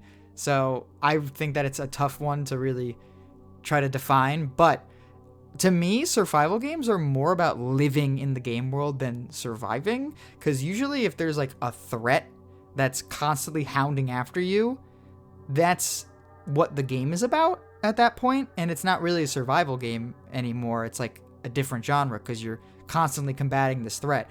When I think of survival games, I think of like Minecraft, Valheim, Ark, and Grounded. Those are all survival games. Yep. But a lot of that is just kind of just existing in this world that has things in it that want to kill you. But you're not, the whole main gameplay loop isn't, oh fuck, everything wants to kill me. It's just, that's a part of it, you know? Yeah, I mean, you could play most of Minecraft without ever fighting a monster. I always play Minecraft on peaceful mode because I don't really care about fighting the mobs. I just kind of wanted to build and live and walk out in the middle of the night and be like, oh, look at that. Wow, you think you know a guy. Is that weird? It's a little weird, but it's not like, I'm not judging you. Yeah, I've never had the default Minecraft experience because ever since I was a little kid, I didn't want to lose all my shit and I was scared of the ghouls. So But that's like, for me, that's like the part where you're like, oh man, I should really get back to the home base. Yeah, well, some people, that's the thing. That's where like I think some people, a very small minority of Minecraft players, like diverge. I didn't play Minecraft for the combat and for like the fear and like the actual more of the game parts. I played it because I wanted to build a house in a cliff, and I did that. I mean, like I said, happy. I'm not like, oh my god, can you believe this guy? If I play Minecraft with him, we're not gonna have monsters. I'm more like, I didn't really expect that. I'd like most people. You just don't know what to do with that information. Yeah, I've never really talked to someone who played Minecraft that way. Just like yeah. I mean, I don't even play creative mode because that's like boring to me. I just play peaceful. Like survival is, I don't know. But moving on. Do we have any questions about the survival definition? No, I think survival, like, the thing with survival is that, like, the games get so popular for some reason that you know what is a survival game. Yeah. It's like porn, you know when you see it. I was trying not to say it because we say it in every episode, but Do like, we? yeah, we say it in like every episode. It was an episode of Ted Lasso too. I think everyone. Really? Yeah, so it's okay. Everyone knows it. Everyone knows it, and everyone knows it when they see it. I just, I was trying to have one episode without one episode we didn't say it. Yeah. Okay. So now survival horror. This is my subjective definition that I'm very sturdy on. I think survival horror is a story-driven game where you are in a hostile environment with intimidating foes that are going to kill you, but you can typically kill them first. My examples are Resident Evil, Dead Space, Evil Within, and then like 8,000 others lower down the list when we talk about our personal history, which I will only list and not go through each one individually. Oh, you better be ready for me to ask questions. That's fine. That's fine. As long as we're just keep it moving. So that is my survival horror definition. What do you think? It's pretty good. Okay. I was trying to think, oh, is there something wrong with that definition? No, yeah, I think it's pretty good. The one thing I'll point out is that, like, I still think the idea that you're working with what you got is more important than killing things, if that makes sense.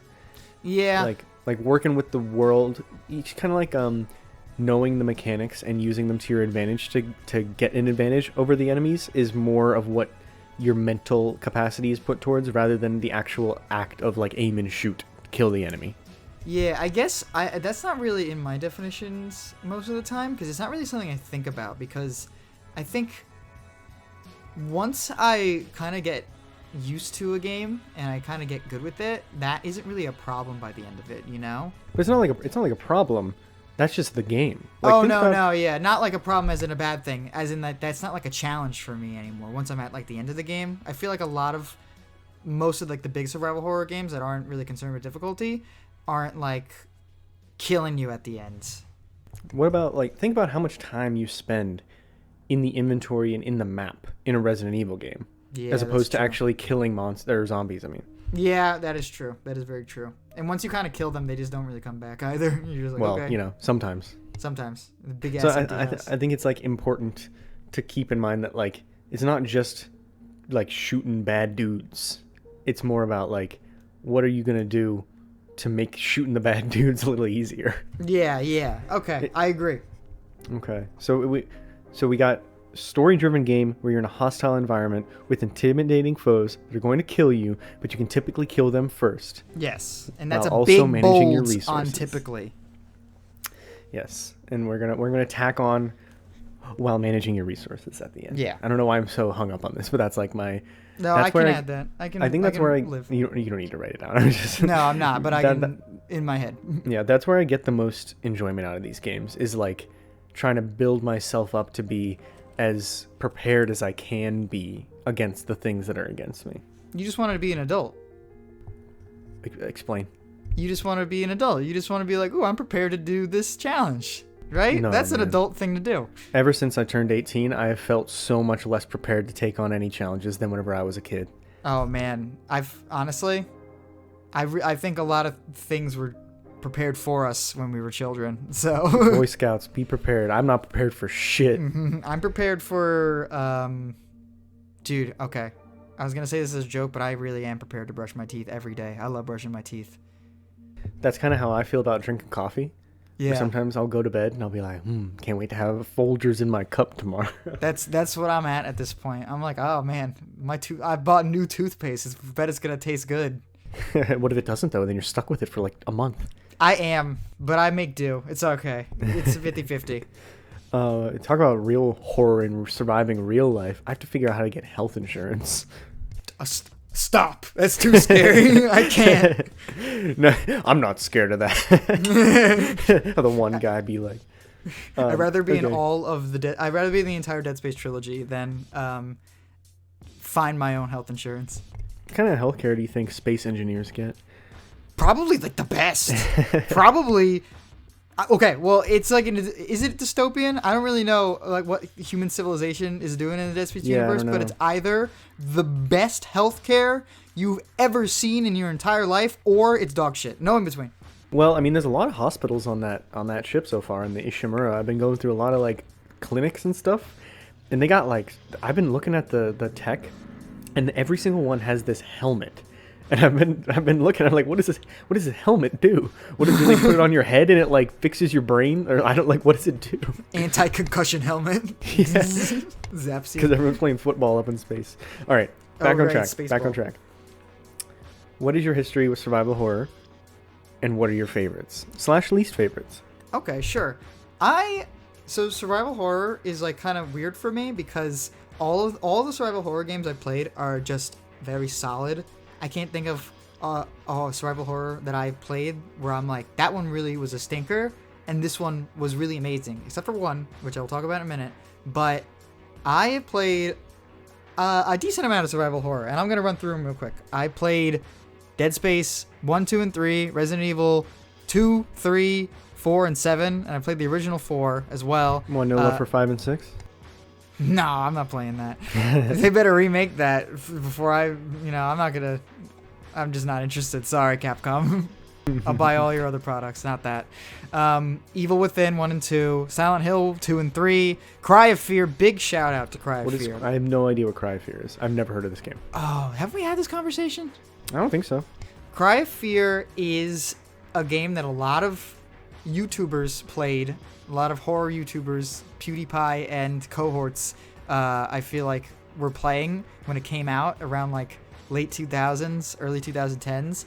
And it is a It's a mod for Half-Life. I don't know if it's Half-Life 1 or Half-Life 2. Complete overhaul of the entire thing. And it's this first-person psychological survival horror that is probably one of my favorite horror settings and stories like ever. I love Cry of Fear, and I'm gonna do a playthrough of it soon, I think. Ooh, fun. I'm looking at images of it right now, and I recognize this guy in the hoodie. Simon. So I gotta be honest with you. I think I just thought this was a Gary's Mod mode the entire time. Oh, really? I did. I don't know why, because it's like not even source engine. Maybe. I don't know. It should be. If it's a mod for, well, I don't know what Half-Life 1 was on, but whatever that engine is. Either way, I thought it was Gary's Mod the entire time. So the fact that this is a real game is kind of blowing me away. Oh, it's a real game. It's completely free on Steam, like an official release on Steam, and I really do think it's really, really, really good. I have extremely fond memories of it, and I hold it in a very high regard. And I'm kind of scared that if I'm going to play it again, I'm going to go, ooh, what the fuck? Why do I like this game so much? But I'm pretty confident that I'm going to like it still. All right. What are some other ones you played? Okay. Halfway through the list. And we have Condemned Criminal Origins. Stop again. Well, okay. Never heard of this game. It's kind of a weird one. I don't think it really sold very well. It was another one of those games. Doesn't sound like a horror game. It is a crime. It's a crime thriller type game. But it is, if you played it, if you saw some gameplay of it, it's absolutely survival horror, I believe. It's even marketed as it. That's my one get out of jail free card. And it's really strange because it's a first person like melee combat game where you're going through this, you're trying to find this like murderer, this serial murderer. And you're going through this like really dog shit city, and you're just trying to figure out this crime, and there's just crazy people just attacking you, and you don't have any weapons. Even though you're a cop, you like lose your gun immediately, so you just rip pipes off the wall and you do like melee combat the entire game. It's pretty fun. Looking at pictures of it, it looks a little creepy. So yeah, I can definitely see why it would be a horror. Spooky. And there is a jump scare in it that's probably one of the most famous jump scares in video games.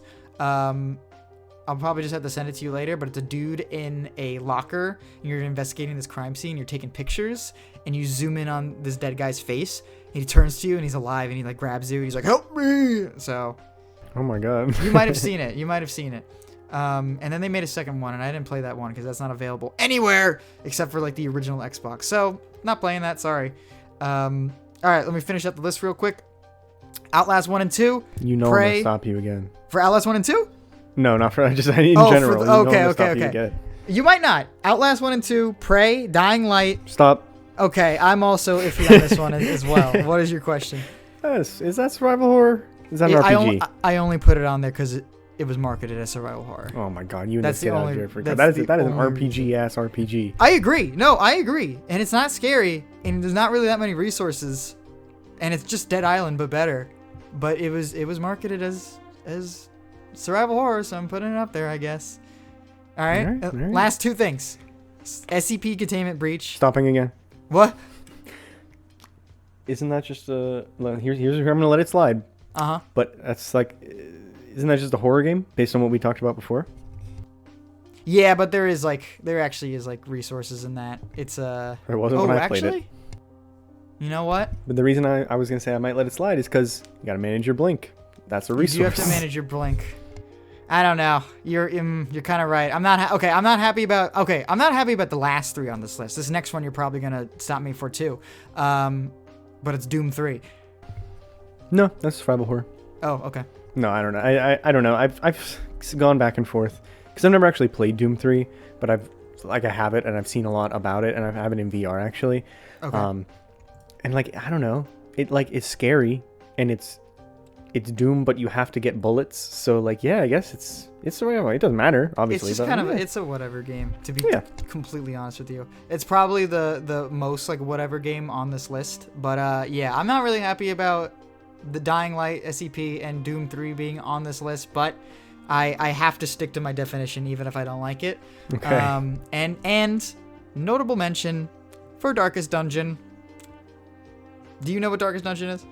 Oh yeah. Well, it's a roguelite. But notable mention for that, even though I know that it really isn't on the list, but there's so many things that line up for it to be a survival horror, but it just isn't.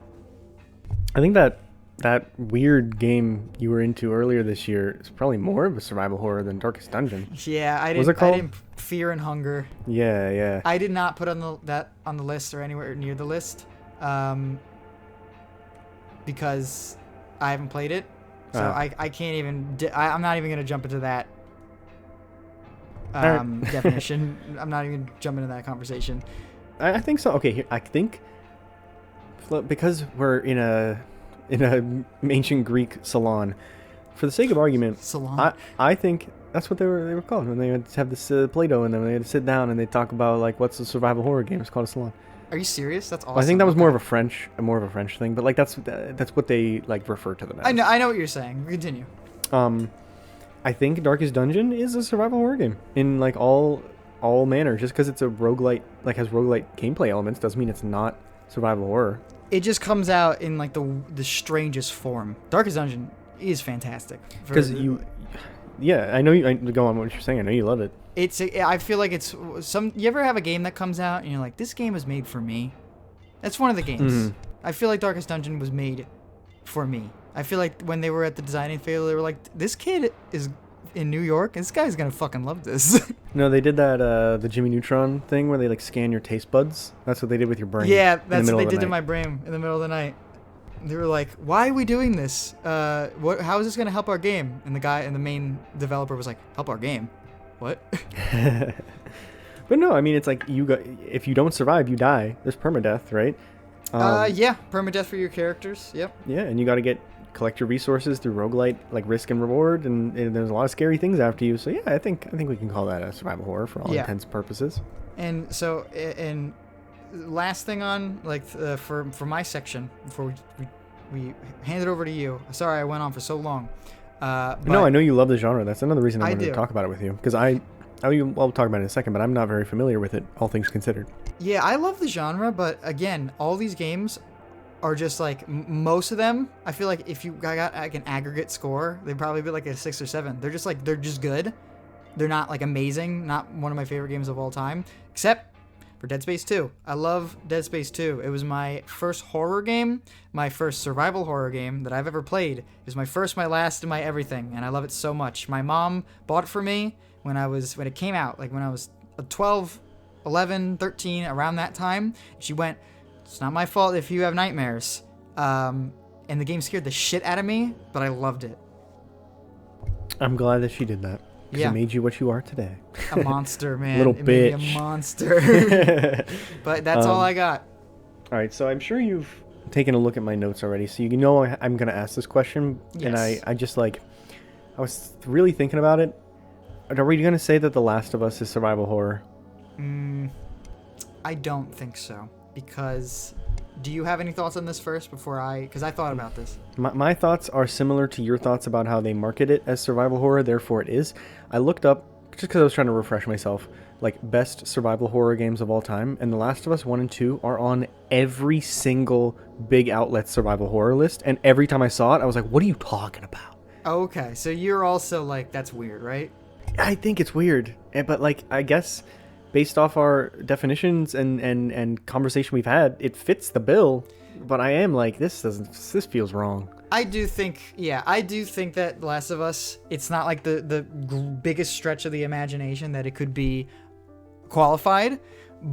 But I do think that if we were going to personal definitions, then that's when it falls off, because I was thinking about it. A lot of these survival horror games, the main focus is of the thing that's going to kill you. But in The Last of Us, it doesn't really matter.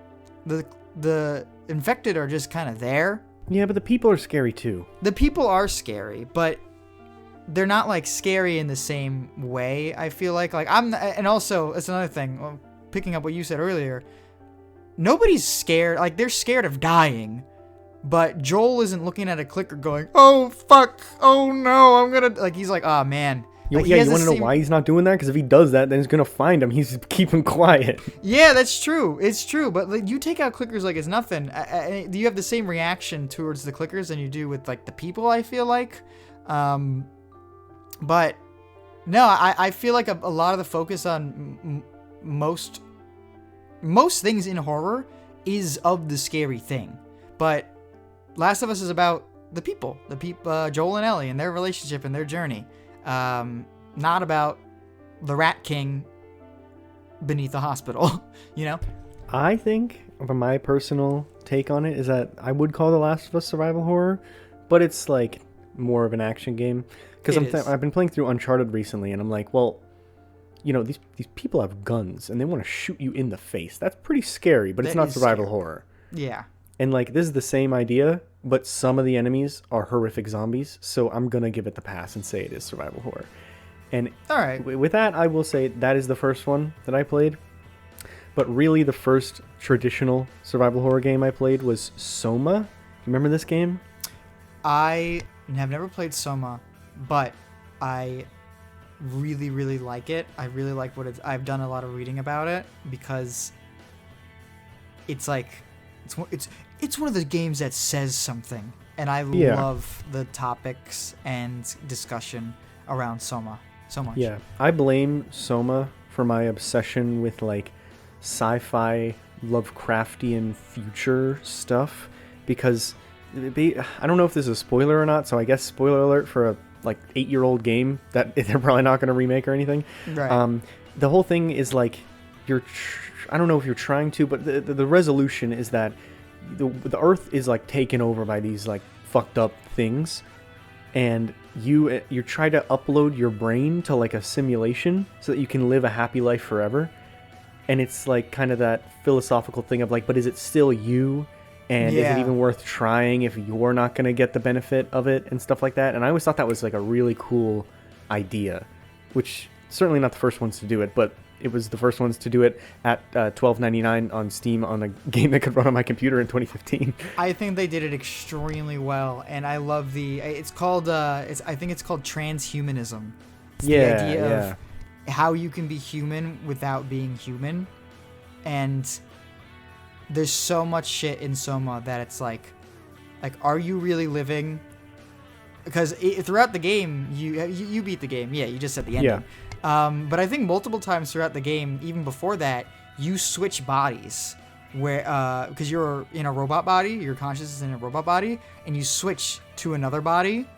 But it already you've done that, and you've kind of like put yourself in another body, but your previous self is still a separate entity. You've kind of split yourself, but now you're from the perspective of like the new person. But what about the old guy? You know, it's just like I don't know. That type of thing makes my brain bend. I can't even imagine. And that's kind of what they were trying to do in Fallout 4, but no one gave a shit. So yeah, I didn't pay attention to Fallout 4. Nah, so.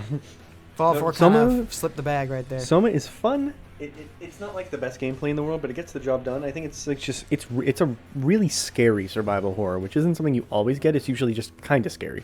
It's like surreal. And it's from the people who made Amnesia, and I'm pretty sure that Soma didn't do very well financially because they made like 2 or 3 Amnesia games, made Soma, never made another game that wasn't Amnesia again after that. Didn't they release like a new one recently? Amnesia, like the Bunker? Oh, there's so many. There's so many Amnesia games. Like, we think it ended with Machine for Pigs or whatever. There's like 5 or 6 of them. Holy shit! Oh, I didn't know that. Must not have been that good, I guess. Yeah, no, they keep making them, and they're kind of going under the radar, probably for good reason. My girlfriend Sam is terrified of Amnesia. I have Amnesia. I might play it one day. I think that's the first survival horror game she ever played, and it actually really got to her. So I guess it did its job. I've heard Amnesia is genuinely scary, not like scary in the moment. I've heard people be like, "Oh, I'm like scared to go to bed tonight." Type of scary. It's got some messed up themes, but really, I think it's just like monster scary kind of thing. I don't know. Yeah, I don't know. PewDiePie was really scared. When he played it. Yeah, because we all have to look up to PewDiePie as a role model. A lot of these games were popularized by him and other people like him. So absolutely, we have to bring it up. Mm-hmm. Although I do think eventually YouTube kind of went into the more horror side of things, less survival horror. in terms of like yeah. what was popular, and I think that's for good reason. It was just a lot more simple and easy to get into. It's easier to make, shorter, easy to get into, no problem. Mm-hmm. All right, so I've talked. So that was Soma was the first survival horror game I ever played, and it stuck with me in its story, but its gameplay, I was like, yeah, whatever. And to my knowledge, I did not play another survival horror game until last year, because I was just like, it's not my thing. Because I don't like horror games, not because I'm scared. I'm just like, I find them boring. Like I played the Blair Witch game. I guess you could technically call it survival horror, but I would call it dog shit. Game, I guess. Yeah, I was gonna say you could technically call it a video game. I did whatever. That game is so bad, and like things like that just turned me off to horror game. Like anything that had horror attached to it, because I'm like, well, I'd rather play a good game. And then I was in a very I've talked about the game before, but I haven't talked about the full context of it. Is that I played a game called Signalis, which came to Xbox Game Pass. And I watched some reviews of it, and I don't know what sold me on it, because it was PS1 graphics, which I'm not like opposed to, but I'm like, it's not, I have no nostalgia for the PS1, so it's like not my thing. It's a Resident Evil like, where I've never played a Resident Evil game, and it's like sci-fi horror, but it's zombies. So I was like, oh, well, that's like, you know, less of what I enjoy from sci-fi horror. But I think I was home alone one night. I think you and the gang might have gone to like volleyball or something. I don't know what was happening, but I was at home one night, and I was in like a very, very deep, like depressive, anxious episode that day. Right. And I was like, man, I don't want to just lay in bed right now. I need to like do something. I need to like, I can't do homework. I just got to do something. And then I opened up my Xbox and I saw Signalis sitting there, and I don't know what clicked, but I decided to play it. And I played it for like 6 hours straight. And like, I think you guys eventually came home, and I just like pretended I was asleep, because I was like, I gotta keep playing this game. I don't want to go socialize. I just gotta keep playing this game. It got its hooks in me, and it kept them in me. I didn't think about anything but this game for like 48 hours. And it stuck with me since then. Yeah. I cannot recommend this game enough to anyone who likes sci-fi horror or Lovecraft horror, because it is terrifying, it's esoteric, it's bizarre, and it's this weird, like very unique, weird cyberpunk like culture shock where it's Japanese and German influenced. So like everything is like Japanese style, but it's in like German language and folklore influence and stuff. It's so unique. And I've talked about it on the podcast before, so I'm not going to go on at length about it. But I wrote an article a week after I played the game that said, I think Signalis made me into a survival horror fan. Because it opened my eyes to like what the genre actually was. Because I never really understood it. Because Soma is like its own thing, really. And I kind of attributed that as like, that's that game. I didn't know what Resident Evil was like. And now I do. And since I played that game, I've been like fiending for more games like that. That's the hardest part of it all. It's like oh, that's not a good analogy. I was gonna say it's like having your wife die when you're in your 20s. God. It's like having your wife die when you're in your 20s. Now you're just trying to find something that reminds you of her. God damn! I just told you about how it pulled me out of a deep depression. Are you trying to put me back into one? Your wife didn't die in her 20s yet. You still have a couple years. A couple years. You still have a couple years until she could die in her 30s. Oh my god, dude. But yeah, so I was like, I need more games like this. I guess I'll just play Resident Evil, since that's what apparently this is. But Signalis is definitely Resident Evil. It's more like Resident Evil 1 than anything else, but it really isn't like that. Also, it's not tank controls, it's not like predetermined camera angles, but just the overall vibe of the way the game plays is much more like the first one than any of the remakes or anything. Good and modernized, yeah. Yeah, but so I played RE2 and RE3 Remake back to back. I think I talked about it on the podcast, because I think we just recently started the podcast whenever I played that.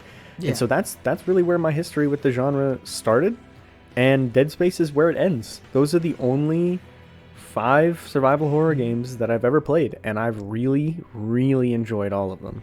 Dead Space is where it continues. Yes, sorry.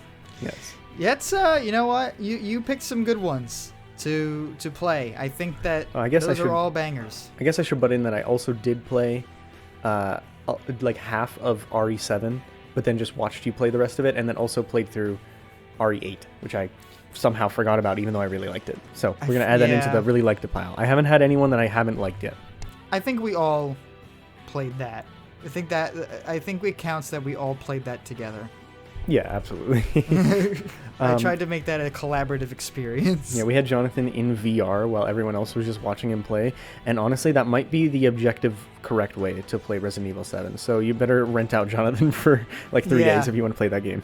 Get me for your parties. But yeah, so that's like, I played 4 Resident Evils. I started the first one of Resident Evil, but like, let's be honest, I'm gonna finish it one day, but I'm not like attached to it at the hip. Yeah, you gotta be into it. Yeah, I played the 4 Resident Evils, I played Soma, played Signalis, and now I'm playing Dead Space. And that's literally the only things from this genre that I've touched. But I do, right now, consider myself to be a fan of the genre. And then whenever a new game comes out with that tag on it, I'm going to be interested. Because I have, like, loved these games. Good. Because guess what? They're never going to stop coming out. There's so many. I know. There's so many. But still, I just think it's really neat that, like, in 2022, I think it was in 2022 when I played Signalis, like, there are still new things with new ideas coming out that can turn someone like me onto a completely, like, foreign genre just by, like, not resting on their laurels and trying to do something unique. Yeah. Those are the best ones. Sometimes I don't even feel like I'm like a fan of certain things. Sometimes I just feel like I'm a fan of good products. I'm just like, no, I'm not a fan of this or that. I just like good games. And that's, those are the types of games that I'm talking about. Yeah, that's kind of how I feel as well. Like, I was thinking about it the other day. There aren't any real genres that I don't like. Right. Like a racing game. Yeah, I played racing games that I love. I played racing games that I don't love. Like, sports games. I played MLB The Show 22 and I loved it. Like, I don't know. I don't see myself as someone who hates on a game just because of what it is. There's just certain genres like survival horror or Metroidvania that I'm new to, that I just have never experienced. I didn't dislike them. What genre is like Tetris and Puyo Puyo? It's like puzzle, I would say.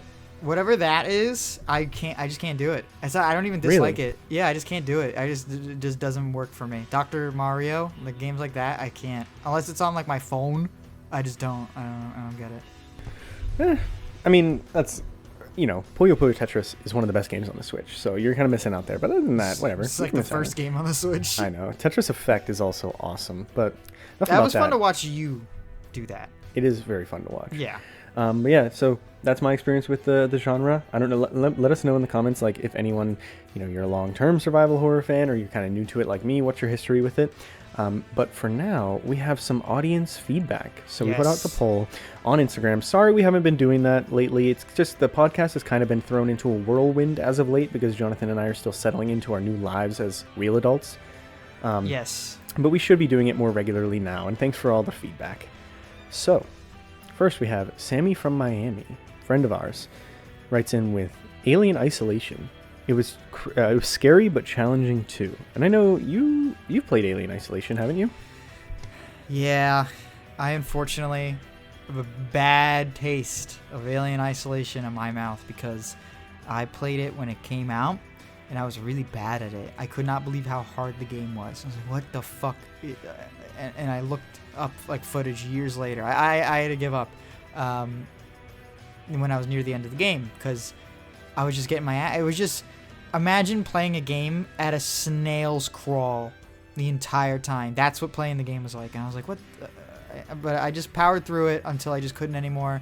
I looked up footage later. And I was like, why are they playing so much better than me? I didn't do anything different. What the fuck?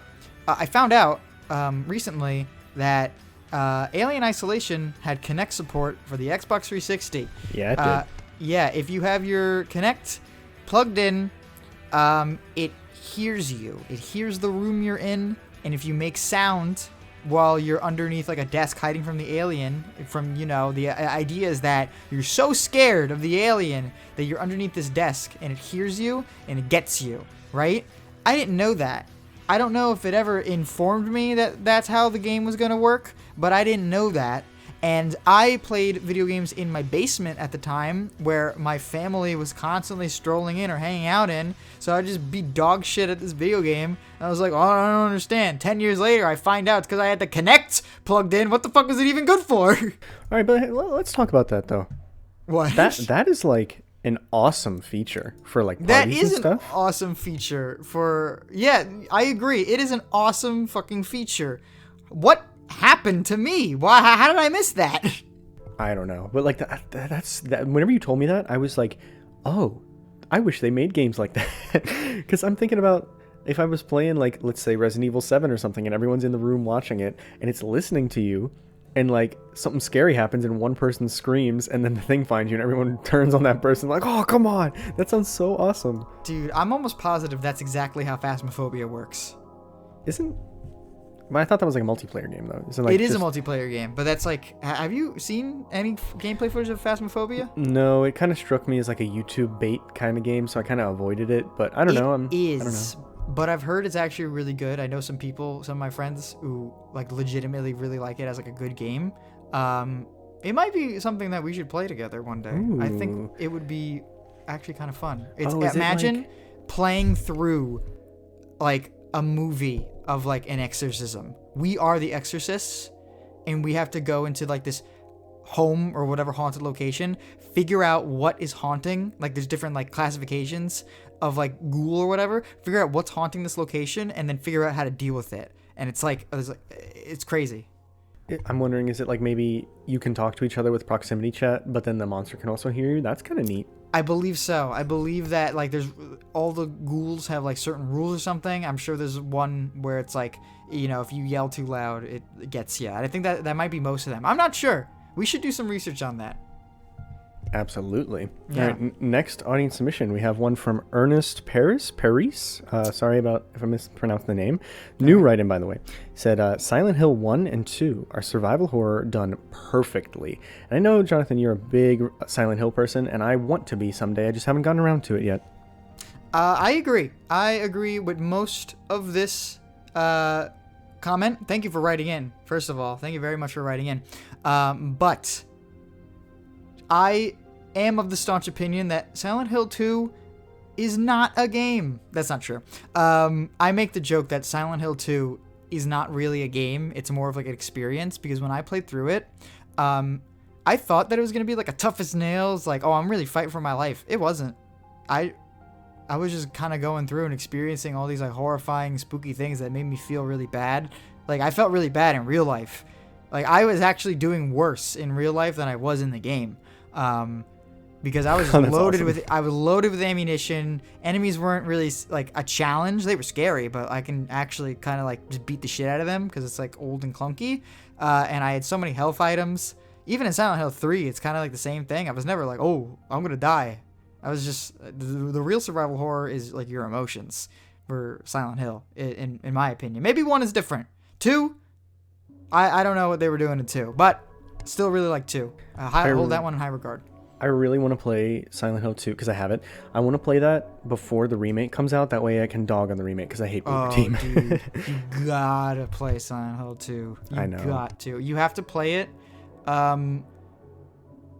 You have to play it when you're emotionally vulnerable. That's what I think you have to do. I mean, that's what I did for Signalis. It seemed to work out. Real question, though. Should I play it before RE4 Remake? Because I'm more interested in RE4, but, like, I'm also really interested in Silent Hill. I think... What are you going to play? I think you should play Silent Hill probably before Halloween is up. Okay. I think that sounds like a you plan. and Sam should maybe, or maybe just you. It depends. Yeah, I think I'm going to play that one alone because I think it's a little too scary for Sam. Okay. But also, our docket is already stacked. After Dead Space, me and her are playing Luigi's Mansion, and then after that, we're playing Gone Home. And I feel like by that point, it'll already be November. Yeah, I think one day when you're home alone and the sun starts to go down, just put on some headphones and turn off the lights in your room and just play it. It's not a long game at all. If you're like probably 2 or 3 good, decently length sessions, you'll be done with it. And I truthfully did. I felt terrible. I felt horrible at the end of Silent Hill 2. I crawled into bed and I was just like frowning, looking at the ceiling. I felt bad for a really long time. I want to feel that way as well. Yeah. Yeah. Yes, but Ernest, thank you for writing in. Moving on Thank you very to much. at Nolan Kelly, friend of the show, been on the show before. His comment says, I always enjoy watching RE Biohazard playthroughs. I think referring to what we were discussing earlier of us all being in the yes. room while Jonathan was playing RE7, because our RE Biohazard is 7. Mm-hmm. And yeah, I actually really like watching people play survival horror games, which I've been going back and watching people play like RE2 Remake and stuff since I beat it.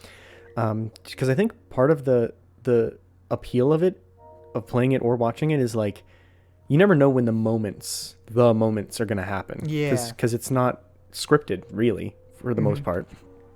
I gotta say, yesterday saw the Japanese box art for Resident Evil 8, and it was called Village Biohazard. Threw me through for a loop. I knew it's called Biohazard, really? but for some reason I just was like, oh, I kind of thought they'd just stop doing that. Yeah, it's weird because the Resident Evil is such an iconic name. Even if people don't even know what the fuck it is, I feel like so many people. My mother knows what Resident Evil is. Wait, right? In Japan, did they retitle the movies? Dude, I wouldn't be surprised if they didn't even release them in Japan. I would know. not be surprised if the Japanese public was like, we don't want it.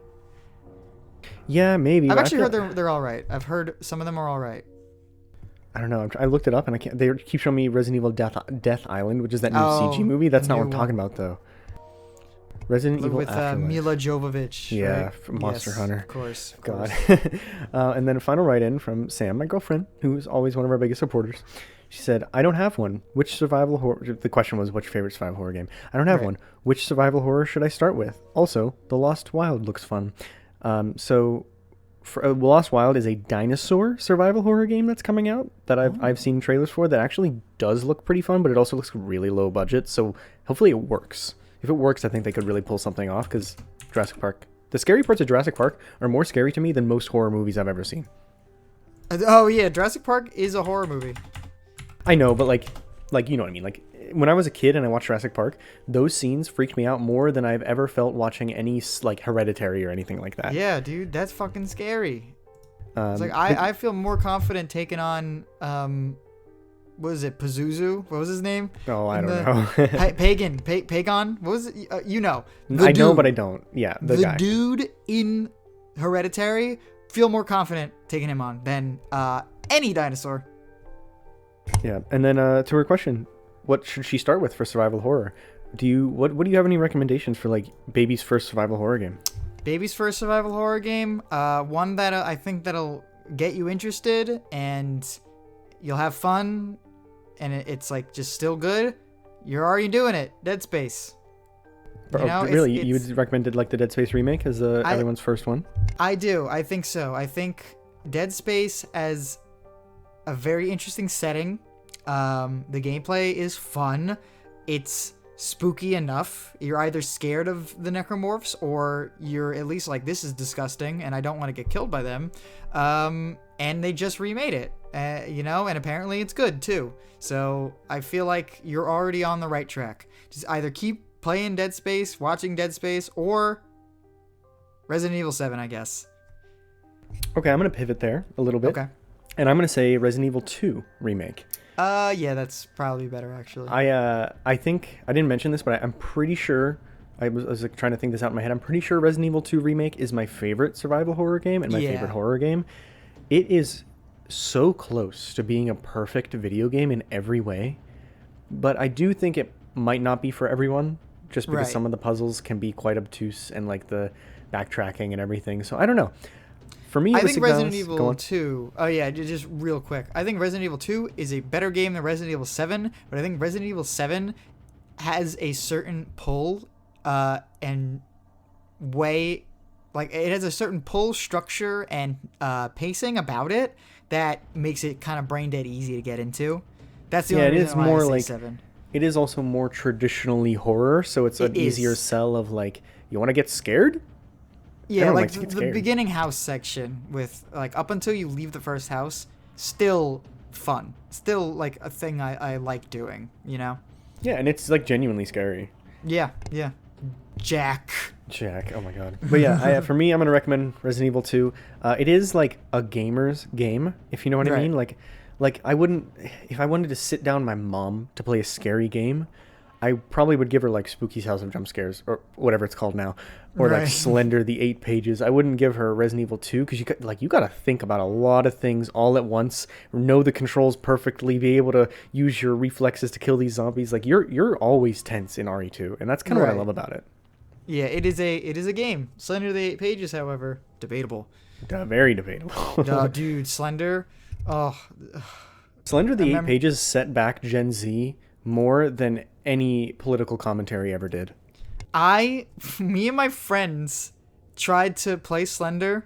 We were like literally 3 of us crowded around a computer, and as soon as we got the first page, we all were like, I can't do it. We turned off the computer. What the fuck That's was going awesome. on? What I was did going that- on with me? I did that with SCP Containment Breach, where Oh, I dude. played it with my friend, but he was too afraid of it, so I convinced him to play it with me if he played the game, but I wore the headphones. That is okay. You know what? That's not too bad. Yeah, That's a like- pretty good deal. So that was a fun time. But yes, thank you everyone for writing in and participating. Look on our Instagram I was gonna say next week, but sometime in the next week or two for a submission folder for our next episode, which is going to be our Halloween special. Ooh. What does that mean? You're gonna have to wait to find out because me and Yeah. Jonathan haven't talked about it yet. Hope you're not fucking sick of Halloween yet, because it's only the 11th that we recorded this. I love Halloween so much. That's why I'm really looking forward to the Halloweens. Like I don't know what we're gonna do special, but it's gonna be special. Keep an eye out for that one. It is going to be special. I'm feeling good about Halloween, and I can't wait to see it. I can't wait to see what it unfolds for us. Yes, so keep an eye on Instagram for that. Remember, you can find us on Instagram, TikTok, YouTube at SoftlockPod. Also, remember for YouTube, they changed the way it works now. So whenever you go on, it's not youtube.com/SoftlockPod. It's youtube.com/@SoftlockPod. You can also just find the link in our Instagram description. And then remember, go watch those Halo videos. Really, really, really proud of them, and we want to get those numbers up. Yes. And yeah, that's all I have. Anything for the people, Jonathan? Get spooked. Get a little spooked this month. Get That's spooky, it. spooky season. I want everyone to write in for the next episode and say, Jonathan, I took your advice and I got a little scared. And we'll know if you didn't watch this far because you're not going to say that exact phrase. Exactly. So, this is All your right. test. Yep. So everyone, until All next time, we will See ya. see ya.